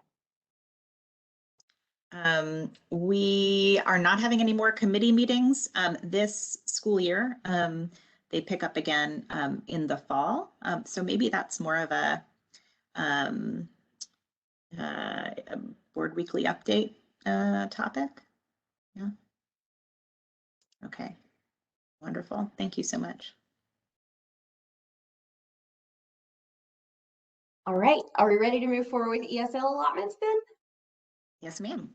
All right, well, good morning. You can go ahead, thank you, go to the next slide. So I want to start by explaining that I joined the district in August of 2019, and in the time that I've been here, we've seen a growth of about 100 identified English learners in our district, which is a significant growth in a 2-year period of time. And as I looked at allotments for the upcoming year, I had to take that into consideration. I also had to take into consideration when looking at projected numbers for the fall, that with the border situation in our country, we are seeing an increased number of students who are considered unaccompanied minors being relocated to live with family members across the United States. And we have seen a few of those students join us in Orange County schools in the past month or so. And I anticipate that in the fall, we may see some more of those students joining us as well. So I just wanted to let you all know that was considered whenever I was looking at allotments for the upcoming year before I just delve into how it was done. All right, so our ESL specialists are allotted to schools based off of the number of identified English learners in the school, as well as a needs-based value that I determine by the number of newcomers who are enrolled in a school and monitored former English learners. Their acronym is MFELs. So newcomers are typically, just in general, students who are within their first 3 years in U.S. school enrollment. And within that group of newcomers, there may be varying needs. At this time, our district does not have necessarily the best process in place for identifying like a student's formal education they received in their home country and things like that. So I am in the process of developing an interview that can be done with the student and their family. As we have new students enroll this upcoming school year, their ESL teacher can do that interview and we can learn a little more so we can really dig down into what the needs of our newcomers may be as they're enrolling in our schools. And then our monitored former ELs are students who have exited the English Learner Program and they no longer receive ESL services. However, we are required to monitor those students for 4 years after exiting the program. So our ESL specialists are still meeting with those students, providing what would be considered like consultative services with those students and the teachers that those students have, just to make sure that they're still on track, because quite often students still exit the English Learner Program and are not performing on grade level. Especially on state assessments. But these students these monitored former ELs still count in our accountability model as English learners. So we want to make sure that we're still providing them as much support as we possibly can for those 4 years once they exit our program. So I pull the number of students that fall into each of those categories. Our current number of identified EL students, I pulled them in March, as well as the number of newcomers enrolled and those numbers of monitored former ELs. I also, for kindergarten projections, I consider a 3-year average of the number of English learners identified in kindergarten for each school. And the reason I do a 3-year average is because if we have a year like this year where some schools, their enrollment was quite possibly drastically different than in previous years, then that average kind of over the 3 years kind of all levels out. So that helps us project a little better at the elementary level. And then similar to AIG, we take the calculations of the number of ELs and that needs-based value, and then we divide that by the number of teachers in the school. So you can move ahead to the next slide. Thank you. So I think it's also important to note that although ESL and English learners, we do have a budget because we are under the Title III federal grant. That grant does not provide the funding for our teacher allotments. So the teacher allotments are based off of the 054 state funds that come into the district or any local dollars that we put forth. There also is no state mandated maximum caseload like there is for EC. So I reached out to several different districts across our state just to see, you know, what are their current teacher-student ratios and how do we compare. And I'm going to be honest, those ratios are all over the place across our state.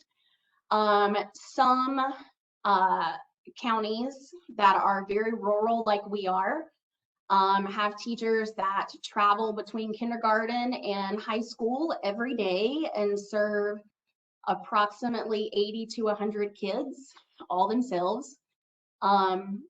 Then we have Chapel Hill Carborough, who sits right next to us, that has a ESL's teacher-student ratio of about 1 to 35. Currently, our ratio is sitting at approximately an average of about 1 to 60. But with the growth that we are seeing and the added needs of the students who are enrolling across our district, I have put in a proposal to increase the number of ESL positions that we have in the district. So I have calculated allotments based on the current 14 ESL teachers that we have, but have asked for funding to add 2 additional ESL specialists, which will take our average teacher-student ratio down to about 1 to 50.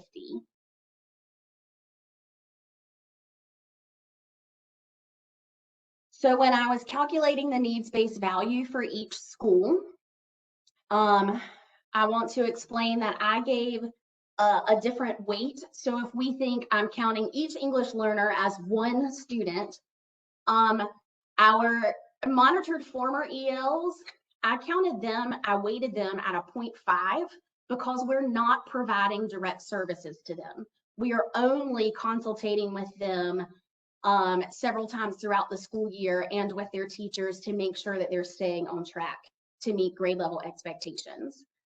For our newcomers, I weighted them at a 2, like they would be double the amount of work for of a more proficient English learner. And the reason I did that is because research shows that to better support newcomers, we need to make sure that our ESL teachers have time to pull those students out of class to give real targeted language instruction, not just pushing in and providing co-teaching support for those students. So it's additional support outside of the core content classroom. They need time to be able to collaborate with the general education teachers and provide appropriate modifications and accommodations for those students. And those ESL teachers also need to be able to support their students better by providing ongoing professional development around strategies for working with our language learners. So that's pretty much it in a nutshell. Does anybody have any questions? I do. A couple really quick ones. Okay. One, is newcomer new to Orange County schools, or is it like they're coming to Orange County schools and this is the first time that they're in a US school? Or that is a great question. So a newcomer is within their first 3 years of a school in the United States. So they may have moved to California initially and attended school there for 1 year, and then moved to North Carolina, and they're in their second year of US schools in North Carolina. Does that make sense? Yes, thank you. And, you know, I know we're operating with the assumption most of these kids are speak Spanish, but if we have the 50 Karen and Burmese students, that's really our only other language at this point, right? That is our only other significant population of our language, yes. I think the last I checked, about 98% of our English learners are Spanish speaking in our district, with the Karen Burmese population being just behind them. We do have a few students who speak Vietnamese. We have what I call the one-offs. We have like a student who speaks Italian, and a student who speaks French, and a student who speaks German, but for the most part, our population is Spanish speaking, yes. Thank you. You're welcome. Go ahead, Bonnie. I think the number's about 1,600 Spanish kids that identify as Spanish. Do you know roughly how many of them qualify for ESL services? I don't have that exact breakdown. We have about 751 identified English learners in our district. Okay. Almost half. Yes, and all of them are not Spanish speaking. Like I said, about 98% of them are Spanish speaking. So.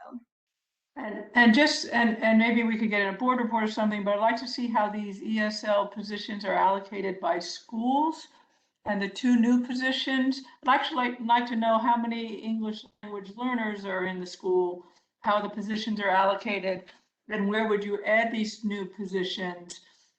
And I'm curious of how much time are our ESL specialists spending on non-educational, on translation services, because we don't have front office staff or administrative staff that has, you know, Spanish language skills. So I can speak to that, to all of those things a little bit. So for these teacher-student ratios, as opposed to looking at each school, the number of teachers already assigned to each school individually, I looked at our total number of students was 751, and I have 14 teachers. So if I divide 751 by 14, that gives me approximately what the teacher-student ratio should be at each school. And then we go from there to assigning how many teachers should be at each school. And then as far as ESL specialists who are spending time on translation and interpretation services, I will say that that time has decreased drastically this year because we have added the family liaisons across the district, which have been amazing, and our department has found a great partnership with them, and we use them frequently to do lots of work for us. All ESL teachers are not bilingual. So all ESL teachers cannot provide interpretation or translation for our families. And you will see going from school to school that the amount of time that ESL teachers are pulled out to provide those interpretation and translation services differs drastically. And some of that is just the school culture. So we actually have been working on, I've talked to some administrators and we've talked about ways that they can better utilize their ELD specialists for reaching out to families and that kind of thing, other than just always being called on to provide interpretation or translation in the front office, because we do now have those family liaisons and other people in our district who can help with those day-to-day interactions. Emily, just so you know, the essence of my question is, what I hear is, at least in a few of our schools where we have a large number of Spanish-speaking students and families, and we don't have much support in the front office and in the counseling of the SEL resources, that it puts more pressure on the ESL teachers. So it's disproportionate. But the real question is, do we need to find a way to bring in more translation services to take that burden off these teachers? I am always going to say we can use more translation services across our district. Yeah. And I agree with you. It is very disproportionate from school to school about how those ESL specialists are being used for interpretation or translation. This is great. Thank you, Ms. Lewis. Just one last question. The 751 English learners, does that, how many monitored former English learners do we have? Is that on top of the 750 or is that part of it? That is on top of the 750. And I don't know that number right off the top of my head, but I can get it for you. Okay. Most of those students are at the middle and high school level. Yeah, great. This is really, really good information. Thank you so much. You're welcome. Okay, are we okay to move to CTE? Thank you so much. Good morning. Good morning. Thank you so much. I'm glad that I'm here today. I was not sure I was going to make your meeting, but I'm coming to you live from Orange High School in a back conference room. I'm here delivering some supplies and was able to join your meeting. And I just wanted to give a shout out to Mr. Johnson, who was going to present for me if you got to my part before I was able to join you. So the CTE allotment process, we at the middle school, we currently have the same number of CTE staff at each school. Each middle school has 3 CTE teachers. And the middle school in Orange County Schools at this time is not currently based on any ratio. It's simply based on equal number of staff. And what we've tried to do is ensure that the program areas are similar. Next slide. For the high school, we do a lot at the high school based on a formula. So first of all, CTE months of employment are allotted based on the average daily membership for the district from 8th through 12th grade. So sometimes it's really, we have to wrap our head around that what we get from the state in teacher allotments, months of employment, is based on the district's entire 8th through 12th grade ADM, even though we serve grades 6th through 12th. And so what I do is then take the ADM, so we get that allotment number, and then I take the ADM for each high school.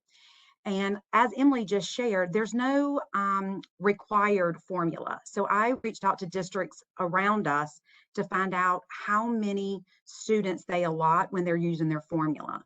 And so we've settled on each allotment is based on 110 students.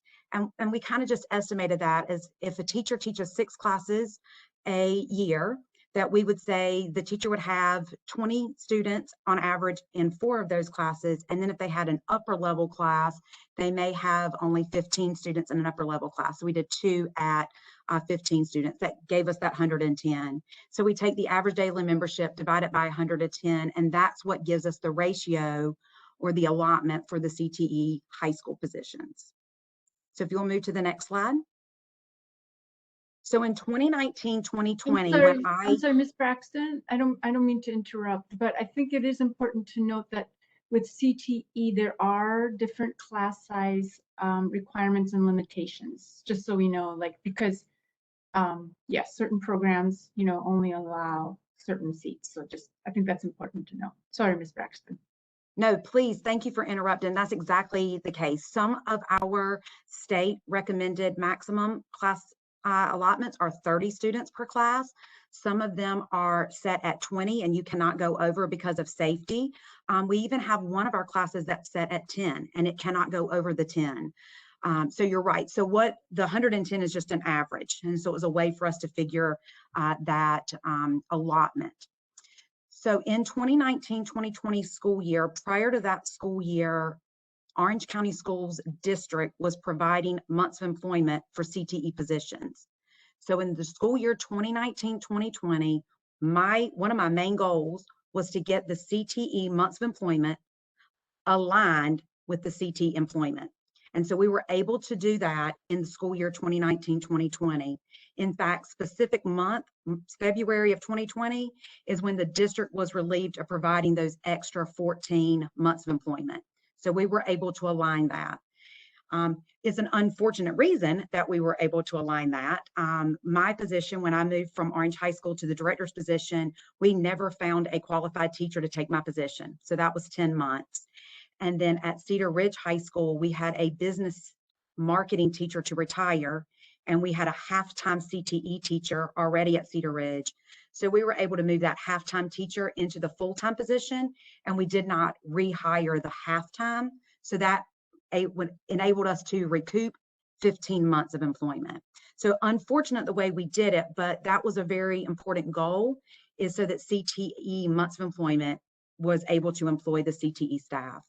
So in 2020, 2021, our current year, all CTE months of employment are covered using the CTE 013 dollars. In 2020, 2021, our current school year, we have used 372 months of employment. And our projection for next year, 21, 22, is 373 months. So no changes are expected in the allotment for any CTE position for next school year. And just as an added note, I add this at the bottom, it really probably should just been an asterisk. Just wanted to point out that due to legislation, all ag staff are required 12-month employees. So instead of each teacher being allotted 10 months, which is the average, the 10 months for the school year, all ag teachers are 12-month employees. And so that ate in a little bit to our months of employment. Do you have any questions for me about CTE? Shannon, I don't know how to ask this question, because I always thought CTE was bringing in specialized skills to students, right? For, whether it's ag or business or engineering or whatever. So I don't quite understand how you reduce that to a formula. So congratulations to you. The question really becomes, are there needs that we're not meeting? Because, do you have the skills and the teachers that you need to meet the demand of your students?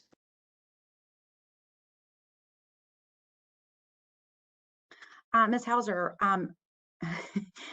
as the EL specialist just said, I never in a public meeting would I ever say no to that. But we are able, we do have those skills covered currently. Now, as we have job openings, which we have 4 openings now, finding those specialized, finding staff to teach those specialized skills is going to be a challenge. So we're on the hunt. Right now, I think we're good if we can fill these openings that we have. And Ms. Hauser, I think. Great answer, thank you. Yeah, and Ms. Hauser, I think too, we will always continue to review the CTE offerings that we offer, right? To make sure that we are offering relevant programs for our students to stay current with our emerging labor market. And it should be noted here that, we are competing with industry outside of education to hire staff with these skills that, they could go to different industries and get a much higher salary than coming and working for a CTE program at a high school. So there are times that it is difficult to fill these positions when we are not always able to compete with those salaries. And so the more specialized the programs, it can be challenging. And that's just something that all CTE programs, across the country, we deal with regularly. And each school district finds a way to stay competitive.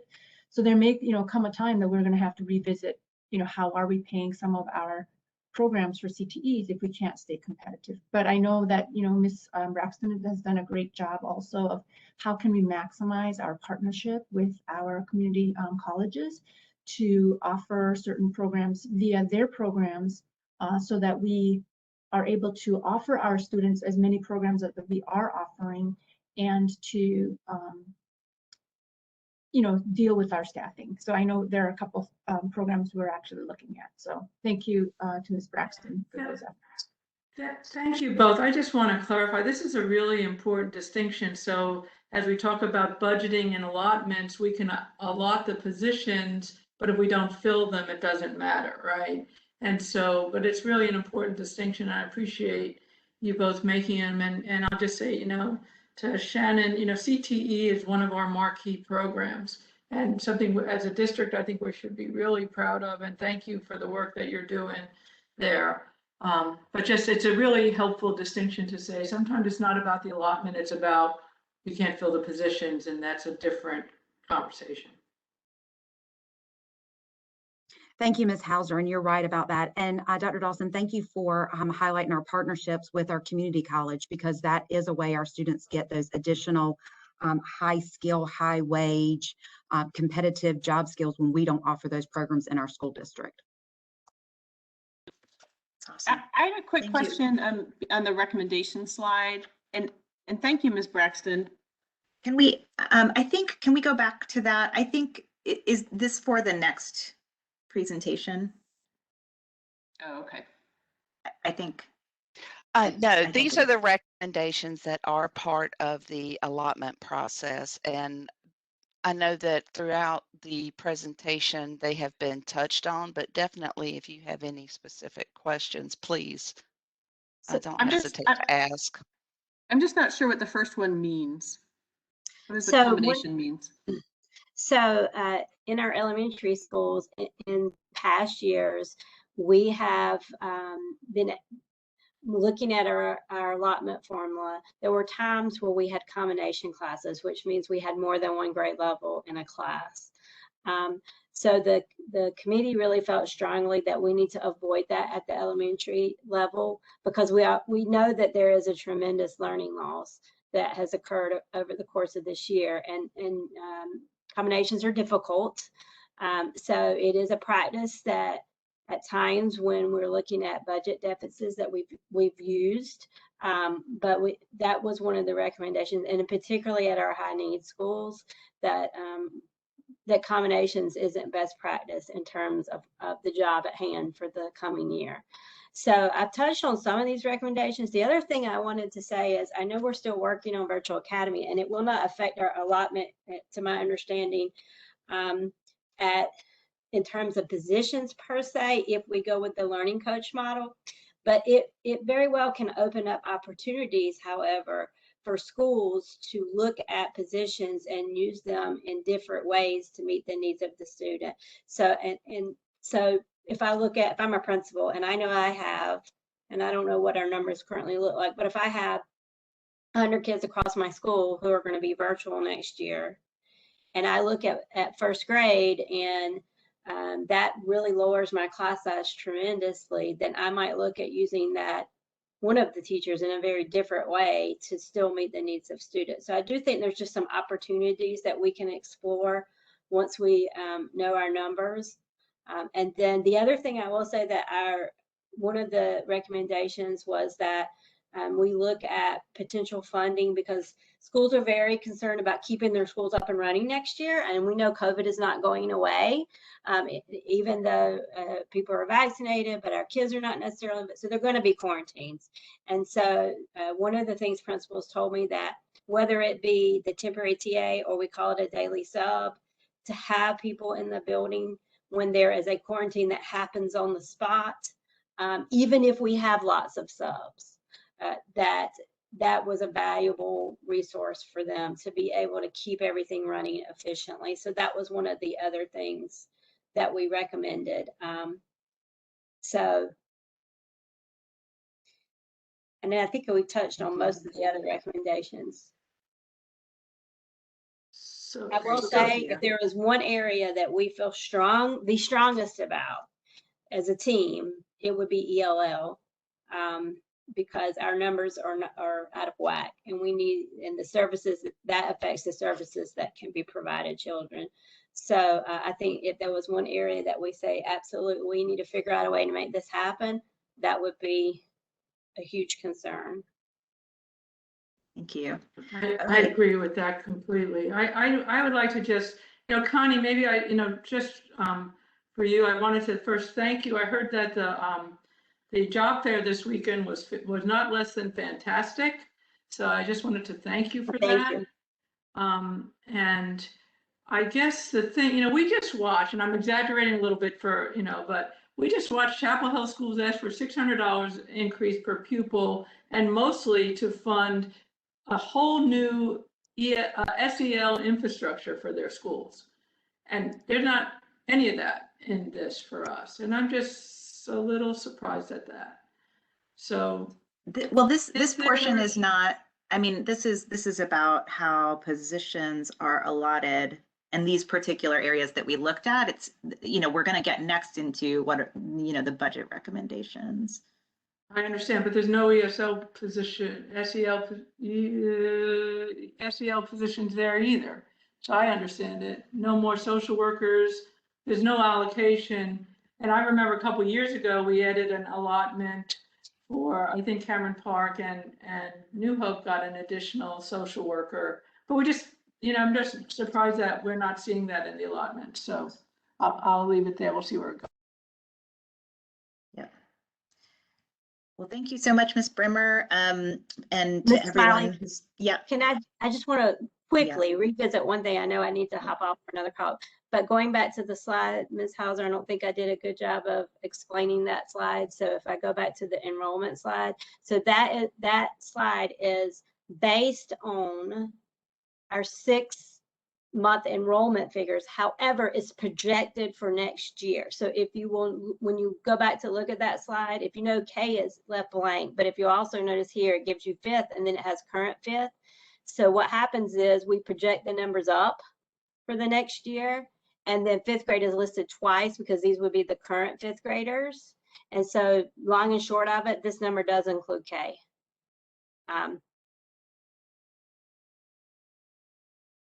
Okay, great, thank you. Thank you, that's reassuring. And I know you have to hop. Thank you to everyone who has to hop off now so much for this presentation. Can I suggest we take a 3-minute break and then come back for the budget discussion? I would support that and appreciate that. Thank you. So I have 11:04, so I'm hoping we can be, 3 minutes or so. Thank you.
Okay, I know it's been 3 minutes, but I'm just realized I'm coughing up a storm, so I need to run and get a glass of water.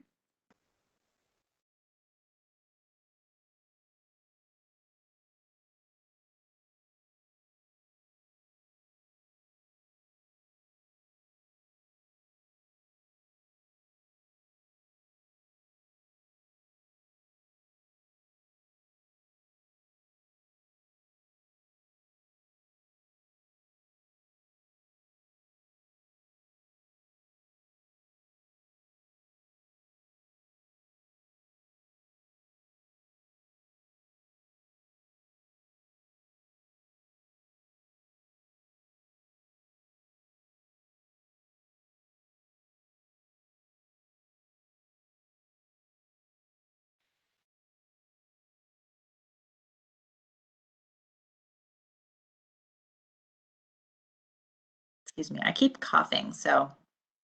Well, I can definitely pick up and take it from here, and we'll just go ahead and begin. So I Thank you hope so much. I feel bad for you. I'm sorry. So the next part of our presentation is going to be to discuss our recommendation based upon the information that we have at this time for our local operating budget for the next school year. Based upon the commissioners' meetings as well as the public hearings, we have seen that the county manager has recommended that our per pupil funding hold at $4,367 per pupil for the upcoming school year. And it appears, I don't know that there's any traction that that funding is going to increase. So based upon that, what that means is that we will have, of the budget that we presented, roughly $2.9 million that will be unfunded. We will lose $220,000 as a result of our decrease in our projected ADM last year versus this year. We projected a salary and benefit increase based upon the information that we're receiving out of Raleigh, which would equate to $1.2 million for our staff that are locally paid. That will be unfunded. We have our increased operation costs that will be unfunded, and then our expansion budget items that we had included in our budget request would also be unfunded based upon this recommendation or the current status. So we have 3 potential funding sources for these unfunded requests that we can look to in our upcoming school year. One is our local operating fund balance. Right now, based upon what has been appropriated to this point, there's roughly $3.5 million that is unassigned or available. We know that we are having ESSER dollars that would be flowing down to the tune of $3.7 million. However, these ESSER $2, we are receiving those to meet the requirements associated with House Bill 82 and the summer learning opportunities. Additionally, we know that there are ESSER 3 funds that will be flowing to us to the tune of $8.3 million, of which 1.7 must be set aside and specified to address learning loss through evidence-based interventions through to respond to academics and social and emotional needs. So, based upon what we had in our budget that we presented to the commissioners, we make the following recommendations. For the fiscal year 2022, we recommend that we place the following items here on hold and not move forward with them. That would be 1 equity facilitator, the dual language and pre-K, recruitment and talent management director, and an MTSS facilitator. So that was totals roughly $265,000 in our recommended budget that we would recommend that we hold and not move forward with. We make the following recommendations for consideration to fund from local fund balance for the upcoming school year. We would like to recommend that any projected salary or benefit increases for the upcoming year be set aside to be funded from fund balance for 1 year. The lost revenues would also be funded from fund balance.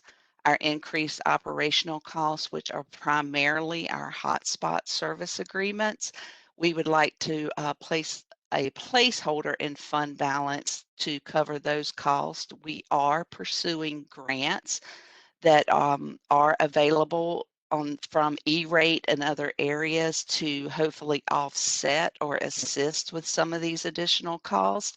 But at this time, we know they won't cover them in full, so we would still like to put a placeholder there for those. And we would also like to recommend that we reinstate the remainder teacher work days. However, we would need to fund those out of fund balance for the upcoming school year. These items would have us appropriating an additional $2 million of our available fund balance, which would leave us $1.5 million in unassigned fund balance. This is the 5.5% that the commissioners have been looking at of local expenses for Orange County schools is roughly $2.1 million. And I do think it's also important to note here that our monthly payroll for our local employees averages $2 million a month. Any questions? Yes. Rhonda, I agree with all of this except for the ADM reduction. Could we just went through a whole presentation that says when the ADM goes down, we reduce the number of teachers and TAs and staff that we have to hire. So presumably with less students, we have less expenses. So I don't know why we would need to fund that. But the rest I completely agree with. And that's a great point and a great question, Ms. Hauser. In this presentation, we're looking at it from a lens of holding our operations at the level that they currently are. But you are correct in the sense that that funding may not be necessary out of fund balance, because if we don't get those students back, it may result in us being able to hold vacancies and not fill them, which would then relate to those dollars not being needed from fund balance. But from the perspective of this in the continuation budget, this is just looking at holding operations exactly at the level that they are currently. And to do that, we would need $221,000 appropriated from fund balance.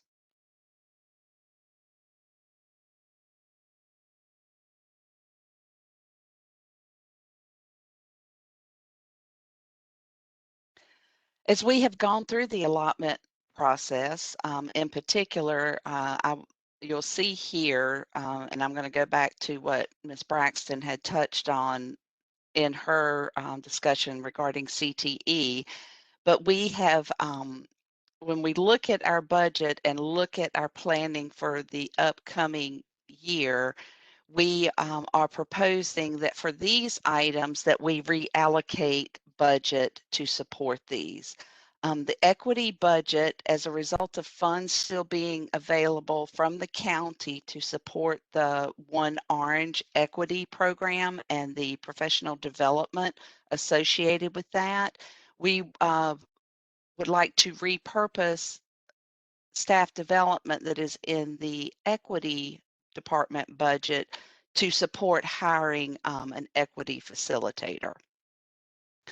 The exceptional children's restricted budget that is funded by our Medicaid and MAC reimbursements has been determined that we can shift funds there to accommodate hiring a part-time Karen and Burmese family liaison. We would be able to shift some supplies money and conference and travel money as a result of, you know, those expenditures are trending down now, and we don't anticipate them to ever potentially trend back to what they were pre-COVID, because more of those types of conferences are being done online, and staff are not traveling at the level that we were pre-COVID. The transportation department, as a result of budget underruns for this fiscal year, were able to shift some of their funds and would like to carry that forward to hire the additional TIMS coordinator that is needed in support of that. And the final item is those CTE months of employment that Ms. Braxton was referring to in the previous presentation, where through her process, she was able to align those to be with what we received from the state. That did free up some local budget that we would then like to repurpose to hire the maintenance technicians that we had in our budget. So of those items, we would recommend $368,000 be reallocated in the manner that we just described here. So can we go back to that one? I have a couple of questions here. So I think I'm understanding. So the maintenance text, what we're saying is we get money from the commissioners. We had been using some of it to fund some of our CTE positions. Now we're using state money to fund those positions. We've freed up that money. We expect to keep getting it. We can fund these positions. That is correct. And the transportation department, these are not one-time savings they realized this year. They are like structurally, they expect to keep saving this amount of money. And within transportation, they think they need another TIMS coordinator, and this is how they want to spend the money. That is correct. Okay. The other two, the equity facilitator, that sounded to me like that one-time pot of money for professional development from the county would be funding this. Can you clarify that? I can. Thank you for that question.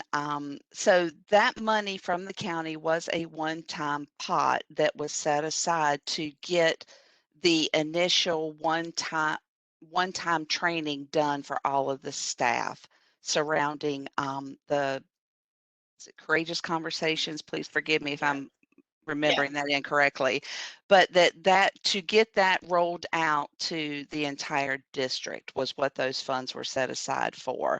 There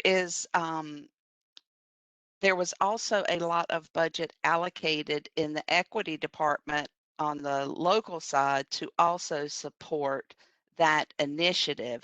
However, we know that it's not going to need to be sustained at the same level once we have everybody trained on courageous conversations. There will be ongoing staff development, and I understand that we are finding resources where some of the staff development now we're able to get where it's not a cost to the district, and that we're going to continue to look at those options, which would then allow us to shift those funds ongoing to support hiring this position. And there were also funds with that budget when we hired the equity chief and that budget was developed. It was also the intent of that budget at one, for that department to grow, because we know it needs to be more than just a chief equity officer. Great, thank you for clarifying. So that looks like existing equity department budget that would be reallocated towards this position, essentially. That is correct. And we would only reallocate it for one. We had asked for two in our budget, but that we would reallocate it for one, and we would hold on that second one. Great. And I'll say I'm having a little bit of a hard reaction to the family liaison one and the idea of moving dollars from exceptional children to I mean, the value of this is really important, but I'm having like a little bit of a reaction to the idea of sort of taking from here to give to here. I didn't mean to that we would be taking. It's exception. This part-time Karen and Burmese person will also support and benefit our exceptional children's department significantly as well. And I'm not sure if Connie is still on here, if she wants to add anything to that. But from my understanding, that this position would also greatly benefit the students that we serve in the exceptional children's department. That would be correct, Ms. Rath. When we were looking at this, because of the need for this level of support for our EC families, this is how we were able to justify this type of rebudgeting to get this position, Ms. Smiley, because there are a number of our EC families that need this family liaison support. And that's how we were able to justify this, but it would not be taking away from EC families to cover this position. It was because EC families need this support that we were able to cover it from EC funds. Okay, thank you. I have two questions. First of all, the Karen Burmese families, are they all in Efland or are they all over the district?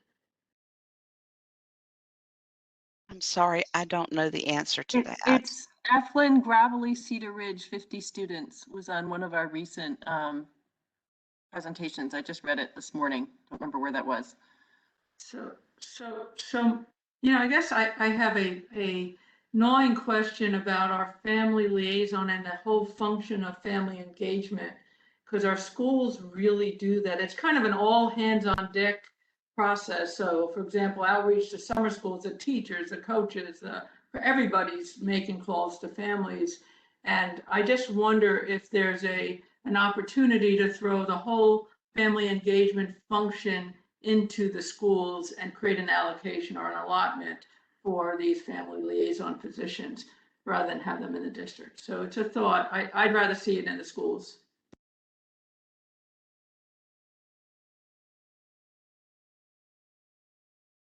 Any other questions or comments? I have a question from the slide with the piggy bank on it, like one or two back. What was the part about the 5.5% of local expenses? Could you explain that?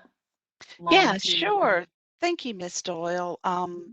There is a policy regarding the amount of fund balance that Chapel Hill, Carborough City Schools, as well as Orange County Schools should hold in their local fund balance. And it is 5.5% of our total local expenditures. It's a county policy that is also in our local board policy. So does that mean that we're under it if our revised available fund balance is 1.4, that we've dropped below? Yes, we will be below. That is correct. And the county commissioners also told us to drain our fund balance, right? Yes. So yes. There's like a little bit of conflicting signals from them. They have agreed to backstop us. So if we run into, it's a cash flow problem. It's like they're going to be our payday lender if we don't have the cash to make payroll. So we of course have the ESSER money as well, but that's what that's essentially what that is. It's a cash flow issue. It'd be nice to be at the 2.1, but I think right now we're covered on that. I think, And I would, just reiterate, Ms. Hauser, she is correct. Commissioners have continued to tell us that they will not let the schools go under. And if we get into a cash flow issue, that they will step up and have those funds available for us. In terms of the projected salary and benefit increases, can you remind me when there were benefit increases last year, did we also pay for those out of fund balance? We did. It was $273,500 that we had to pay out of fund balance for this fiscal year because we were not fully funded from commissioners last year. And so does that amount, have we found the funding for that, or is that sort of a recurring fund balance cost as well? In this case, it would be a recurring, because those, we know for certain that those costs will be increasing. We don't know for certain what the final salary increases are going to be, and will not know until the General Assembly approves their budget. But in likelihood, that number could be less than $1.2 million, depending upon what the legislators approve as the final increases. There is traction for the governor's proposal to be passed, which is 5.7% for certified staff and 5% for classified staff. We know that we haven't seen raises in over 2 years. Classified staff have gotten nothing over 2 years, and certified staff, the only increase that they have seen is when their years of experience, or what we refer to as their step increase, which is, when they add another year of experience, their salary goes up annually $1,000. And that is all our certified staff have seen. I'm sure we're all concerned about putting these salary and benefit increases and paying for them out of local fund balance, because, if there's another 5% increase next year, it's, we're going to have to pay for this out of fund balance next year and that on top of it. I understand, Ms. Smiley, and I share your concern, but I also, as I want to also reiterate that they will be placeholders in our budget. And as we begin the next school year, and for example, lapsed salaries, any salaries that we may recover as a result of vacancies not being filled, that we will shift dollars to utilize those first, to not take them out of fund balance, if that makes sense.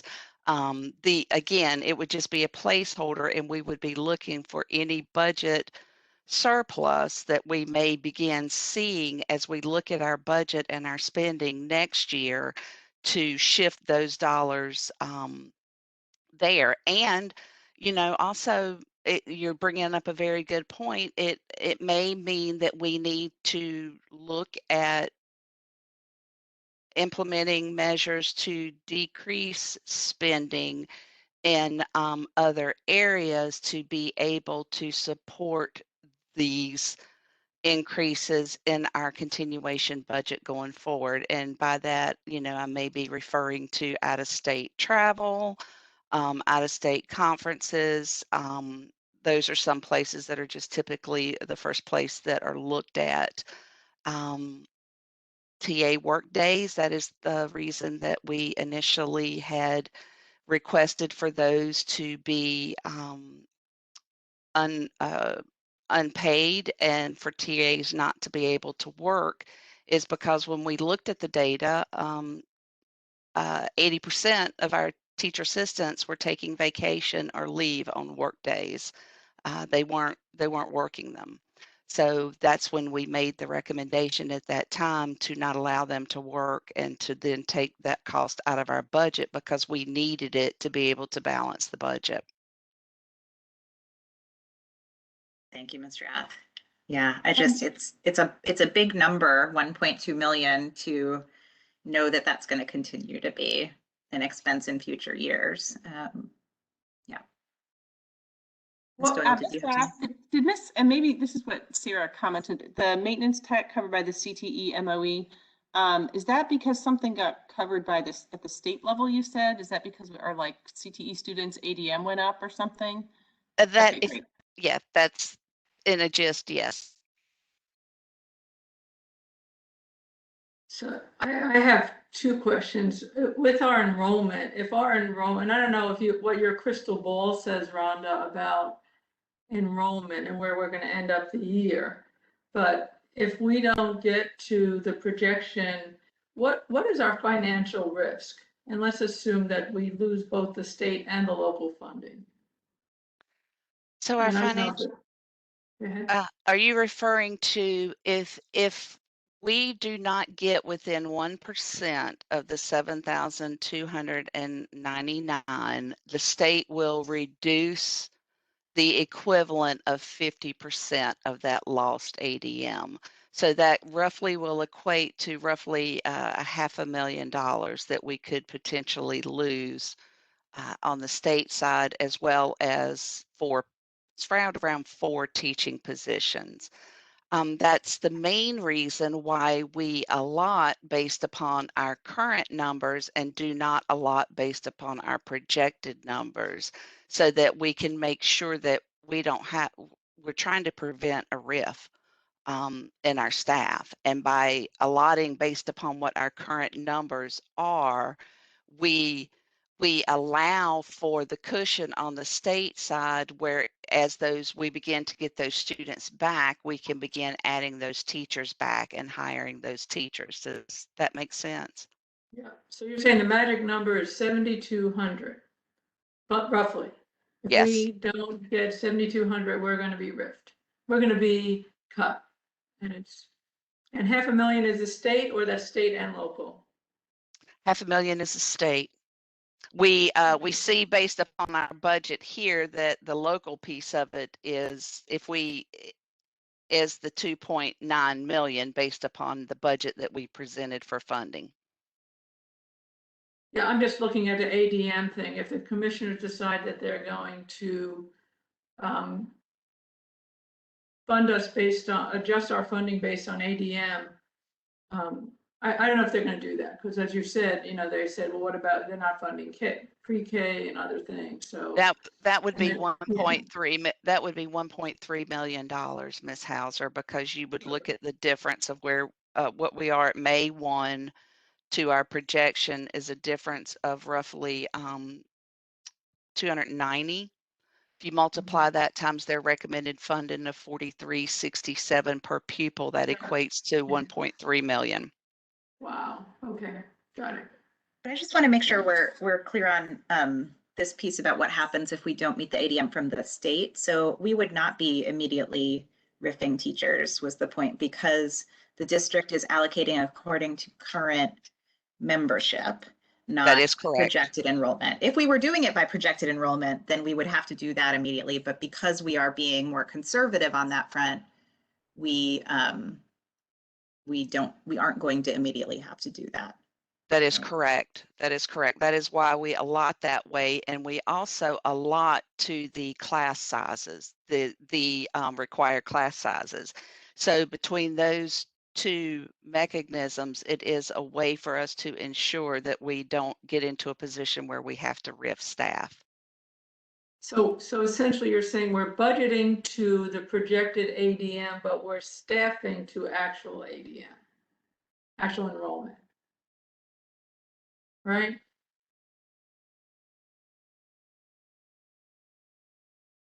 Initially at the beginning, at this point in the year, right? At But then this as point, those numbers get more solid, go ahead. Yes, I'm percolating on that, Ms. Hauser. Sorry, I mean, it's just an interesting concept. And the third part is that not all our positions are filled. So I don't know how that affects all these numbers. We don't really know what the actuals look like.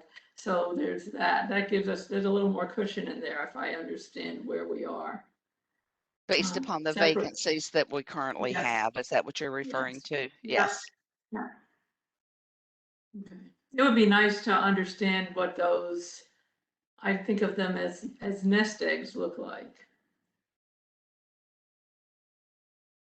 See what kind of, that's between us girls, if you will. I don't know if I want to report that to the commissioners. But it'll be helpful for us to understand how that all looks. Understand, and great questions. We can, I'll get to see what information I can pull together for a board weekly update in support of that. So that leaves us to the final recommendations that we would recommend that we look to our ESSER federal grant funding with the intent and the goal of working to shift these positions to any to our state or local budgets going forward, because we know these right now these grant fundings are set to expire in 3 years, and we intend to use these to disrupt the academic trends in the district and to, you know, change those. And in support of that, we felt like that the English language learner teachers that we've seen and heard that are a great need, as well as our AIG teachers, that we would look to those ESSER funds for the upcoming fiscal year with the intent of, as other positions may be freed up or able to be repurposed, that we would shift these into those vacancies, if that makes sense. I.e., we would shift them in off of the grant funding to where they are funded from a permanent funding source. Yeah, that- that makes, Go ahead, Bonnie. sorry. No, I said that makes complete sense to me. I think if we do this, we should probably allocate over at least 2 years, not assume we're gonna get it in the first year. But, you know, instead of allocating 270, I'd allocate 270 this year, 270 the next year, so that we're not spending the money. I think because it's a recurring expense. And I would add a third line item, because we're not budgeting it for anywhere, and that's additional SEL support in our schools. I don't know where that's coming from, but we don't have that budgeted anywhere.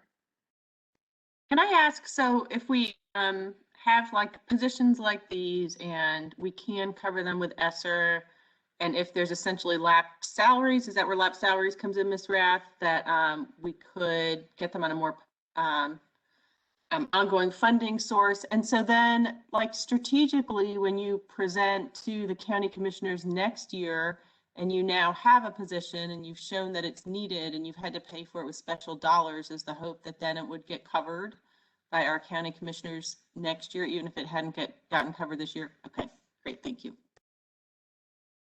I do have actually a really related question to that, which is, I believe last year, the way that we funded the family liaison positions was through fund balance. Is that right? That is correct.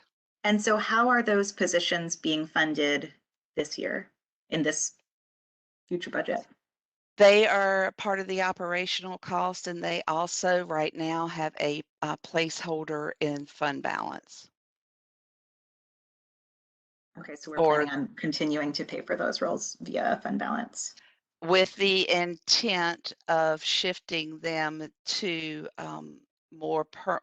shifting them into our continuation budget based upon any opportunities that may allow us to repurpose any positions. And with the hopes that as the economy continues to change and we continue to bounce back from the COVID pandemic, that the commissioners will be able to fund us for our requests next year or the following year. Got it. Got it. I think I would find it helpful. I was surprised that that's where they are here in the presentation. And I just if you're going to be bringing something similar to the board, I think it would be helpful to break out operational costs. I remember that being like the square footage increase and like cleaning costs or something like that. So it includes that, as well as the hot spots, as well as, but I will make sure that that is broken out. I know you mentioned that, I think, E-rate dollars and whether we might be able to use those for some of the hot spots, but did we think about funding the hot spots via ESSER funding instead? Is that something we can fund via ESSER? We can fund it via those ESSER dollars, and we would look to shift there if the opportunity became available, with the intent of keeping those dollars right now focused on disrupting and supporting the learning loss that our students have encountered. you know, I think that's huge. And I'm really looking forward to, you know, learning more about the particular ways that we're using the dollars on that in particular. I also know that our local fund balance is sort of our most flexible pot of money. And so preserving some money in it also is not a bad idea. So that was just some of my thinking there. Great points.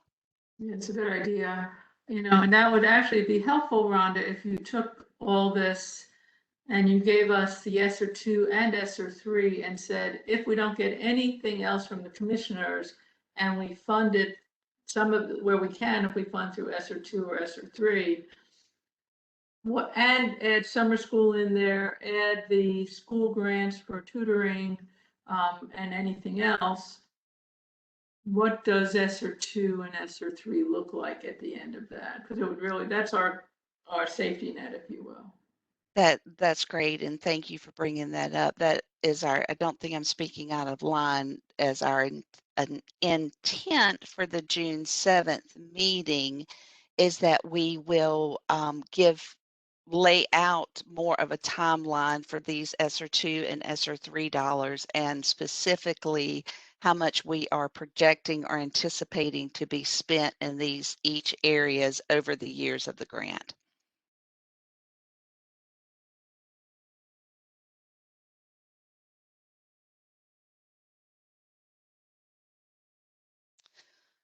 The final slide is just basically a summary. Wanted to share, point out what the difference in our fiscal year 22 budget request is in comparison to what our actual final 2021 budget was. Of course, taking into fund balance, we actually, there's only a difference of $265,000 when we look at what we requested for fiscal year 22 in comparison to what our actual budget was for 2021. And based upon what the manager recommended and what we requested, looking at the funding sources that we just spoke about, recommending that $264,800 is what we would recommend cutting from our spending or putting on hold for the upcoming fiscal 2022 school year, and funding the other requests through the local district fund balance, repurposing of local budget, and our ESSER funding. And that's all I have for you today. Ms. Rath, I have a question, and thank you so much for all your work and explanations. I don't know what the exactly is going into the June 7th one, might be off base, but is there an opportunity is there something already planned at an upcoming board meeting where it can be like explained again? I've heard for some questions just in the community about how the charter school money kind of passes through and what that timeline looks like. Is there any like natural fit for that and something that you're already presenting in terms of timeline of money movement? And if it's not in June 7th, is there a time when that does get presented? In regard, are you referring to the actual charter school and the enrollment and how we pass the money through, or how that equates into the budget? Because as part of this budget request, commissioners, they do not fund us based on projections for charter schools. They only fund us based upon our actual enrollment at the time that the budget is presented.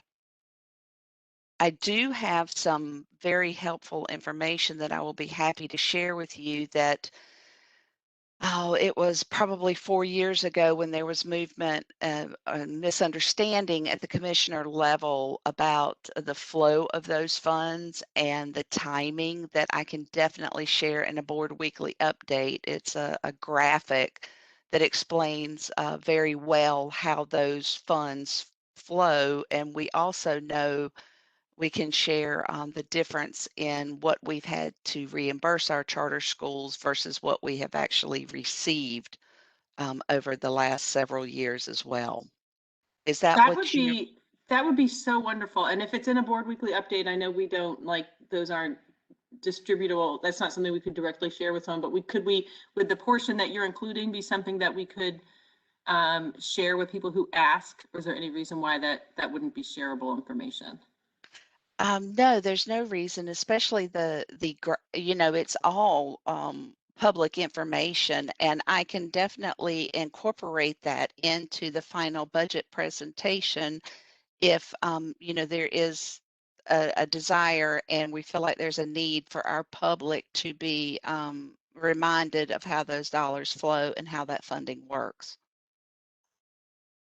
Okay, I would at least love it in a board weekly update, and I'll see what Sarah and Bonnie think otherwise. But thank you so much, Ms. Roth. That'd be super helpful to me as well, because I always feel like I have to relearn that. It's confusing, and the average person, doesn't realize that we are required to send that funding, that local funding, to those charter schools. The state adjusts us for that, and the state will provide those funds to those charter schools, but from a local perspective, we are required to do that. So for me, and before this goes to the board, I think we really need to see our per pupil spending by school, and without the district piece, and just how much are we spending per pupil by school, and then the Title I funds in addition. So just so we have a sense, and I don't know even how to ask this, because there's the budget and then there's the actual, and in that context, I'd like to hear, in addition to the allotments, what are our schools asking for? Because I'm not seeing that here. I'm hearing, here's our allotment process. But if we said, I love your term, if we're going to disrupt the trends that we've created in terms of disparities in student academics, what's that going to take? And I don't think a caring facilitator is going to do it. I think that there's some real changes that are needed, and I don't know if our principals, I know they care about it, but I wonder if they have been asked that, and what resources our schools need. I also, just in that, the other thing is I'm concerned, and I think Dr. Felder knows this, you got the board seen it in my emails, we've allocated about $325,000 for tutoring for next year for our schools, or learning loss for mini grants for our schools. That feels like not nearly enough to me. We have 13 schools. We have a intense learning loss across the district. I just don't think that's enough money, and I just wonder if we could take a harder look at,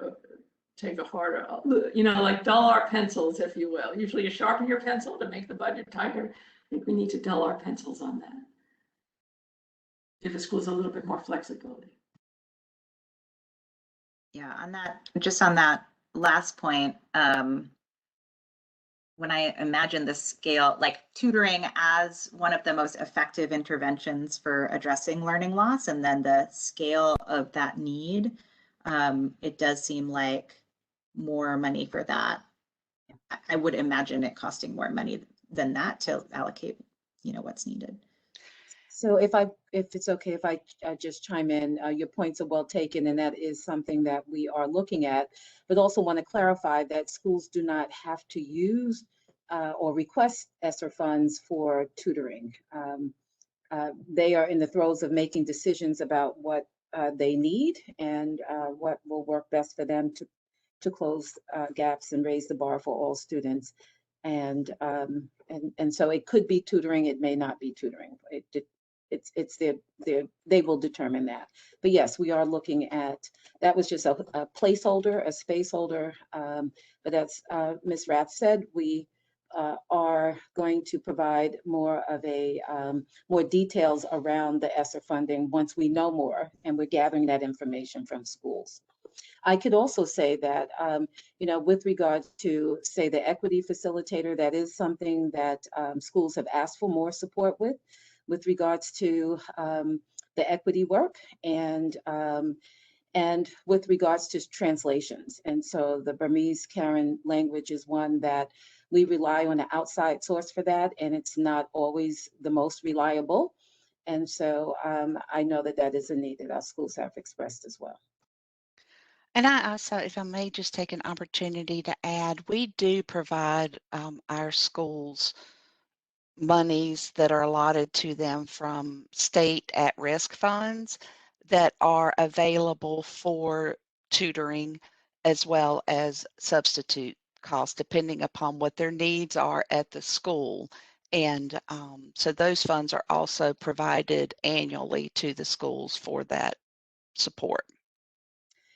And something else that we're actually going to talk to principals about on Thursday when we meet with them is, might there be positions in their schools that can be leveraged to better support their students, particularly with regards to learning loss, so that we know, for example, positions such as a counselor, a social worker, and nurse. Those are positions we have to be tight on. You can't say, well, we don't need a social worker, we don't need a counselor, we don't need a nurse. But there could be positions or ways to leverage positions differently to better support their children. So we know that the schools are closest to this work, and certainly want to get their input and thoughts around that. Dr. Felder, my basic math looks like this. If you go back to the New Hope Readiness program, which I hold as a kind of a standard, it was about $750 per pupil for 4 weeks. So if we, so at that number, and that was only 4 weeks, it's not that, multiply that times 13, we're at $1 million. So if it's $1,000 per pupil, it's more. So I'm looking for an approximation that says we really understand the scale of this. And one of the things I might ask is if we could monitor our outcomes from some of these investments, that in the future it would help us with applying for grants, right? That says this program is making a difference, we are changing the trajectory. So it's that, so it's like, I just kind of see using ESSER to say, we're going to change the trajectory. Now we've got some ammunition to go hunting for money. So that's kind of how I look at it. It's a little mercenary, I suppose, but that's how I look at it. Yeah, actually, we should do that with everything. We should always have a baked into the program, the position, a way to measure the impact of that position or that program or that work. That's the only way we'll know the return on investment and if it's working or not, and to what degree. Yep. But also to get at what you mentioned. And with a lot of the ESSER grant funding, that is a requirement. So for instance, our summer school program, part of HB 82, it requires that we have a pre and a post assessment to have measurable outcomes.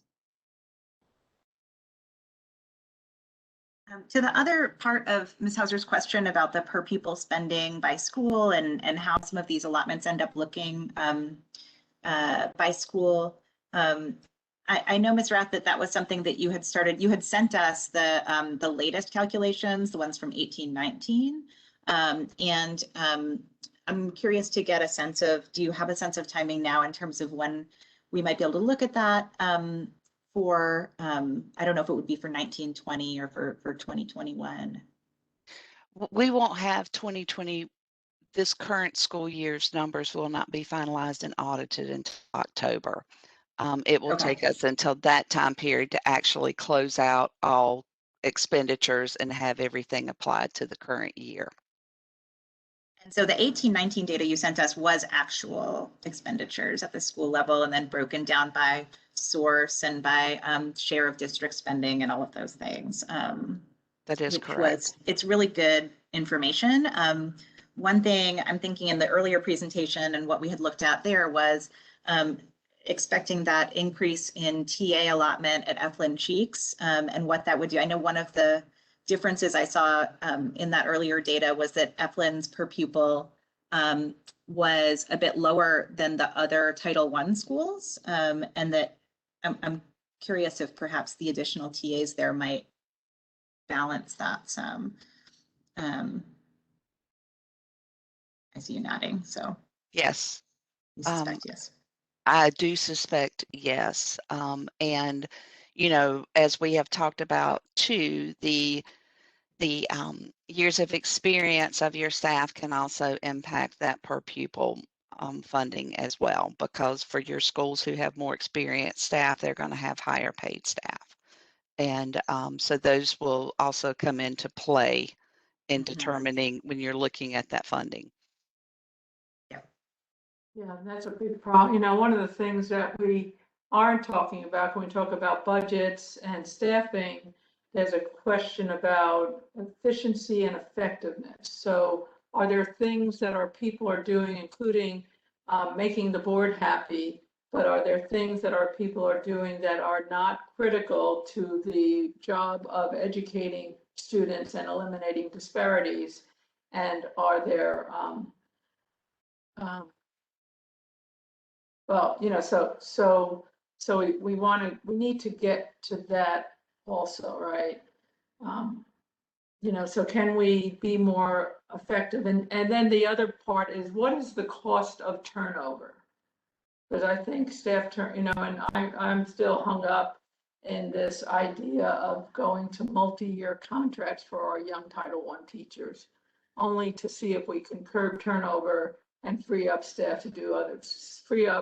senior staff to do other things than hiring people all the time, and have more continuity in our schools. I'd be curious of what how the turnover varies by school. We know anecdotally that Cameron Park and Hillsborough Elementary have very low turnover.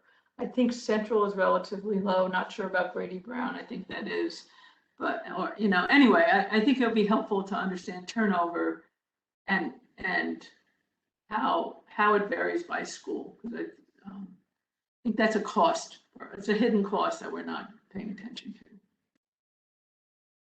Yeah, I think that's a great point. One of the thoughts I had earlier when we were talking about one of the ways about the oh gosh, it was during the allotment presentation, and we were talking about when avoiding a lot of staff movement around the district by sort of freezing positions when there is a turnover and that kind of thing.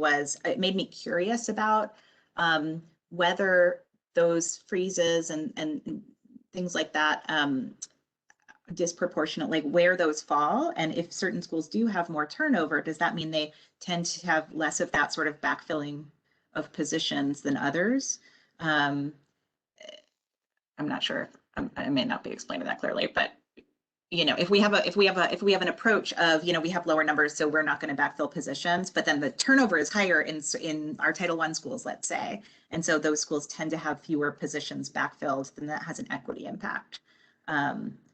On the other hand, if we tend to do it only with retirements, and retirements only happen in certain other schools, then maybe that impacts other schools. So the intersection of those things seems interesting to think about.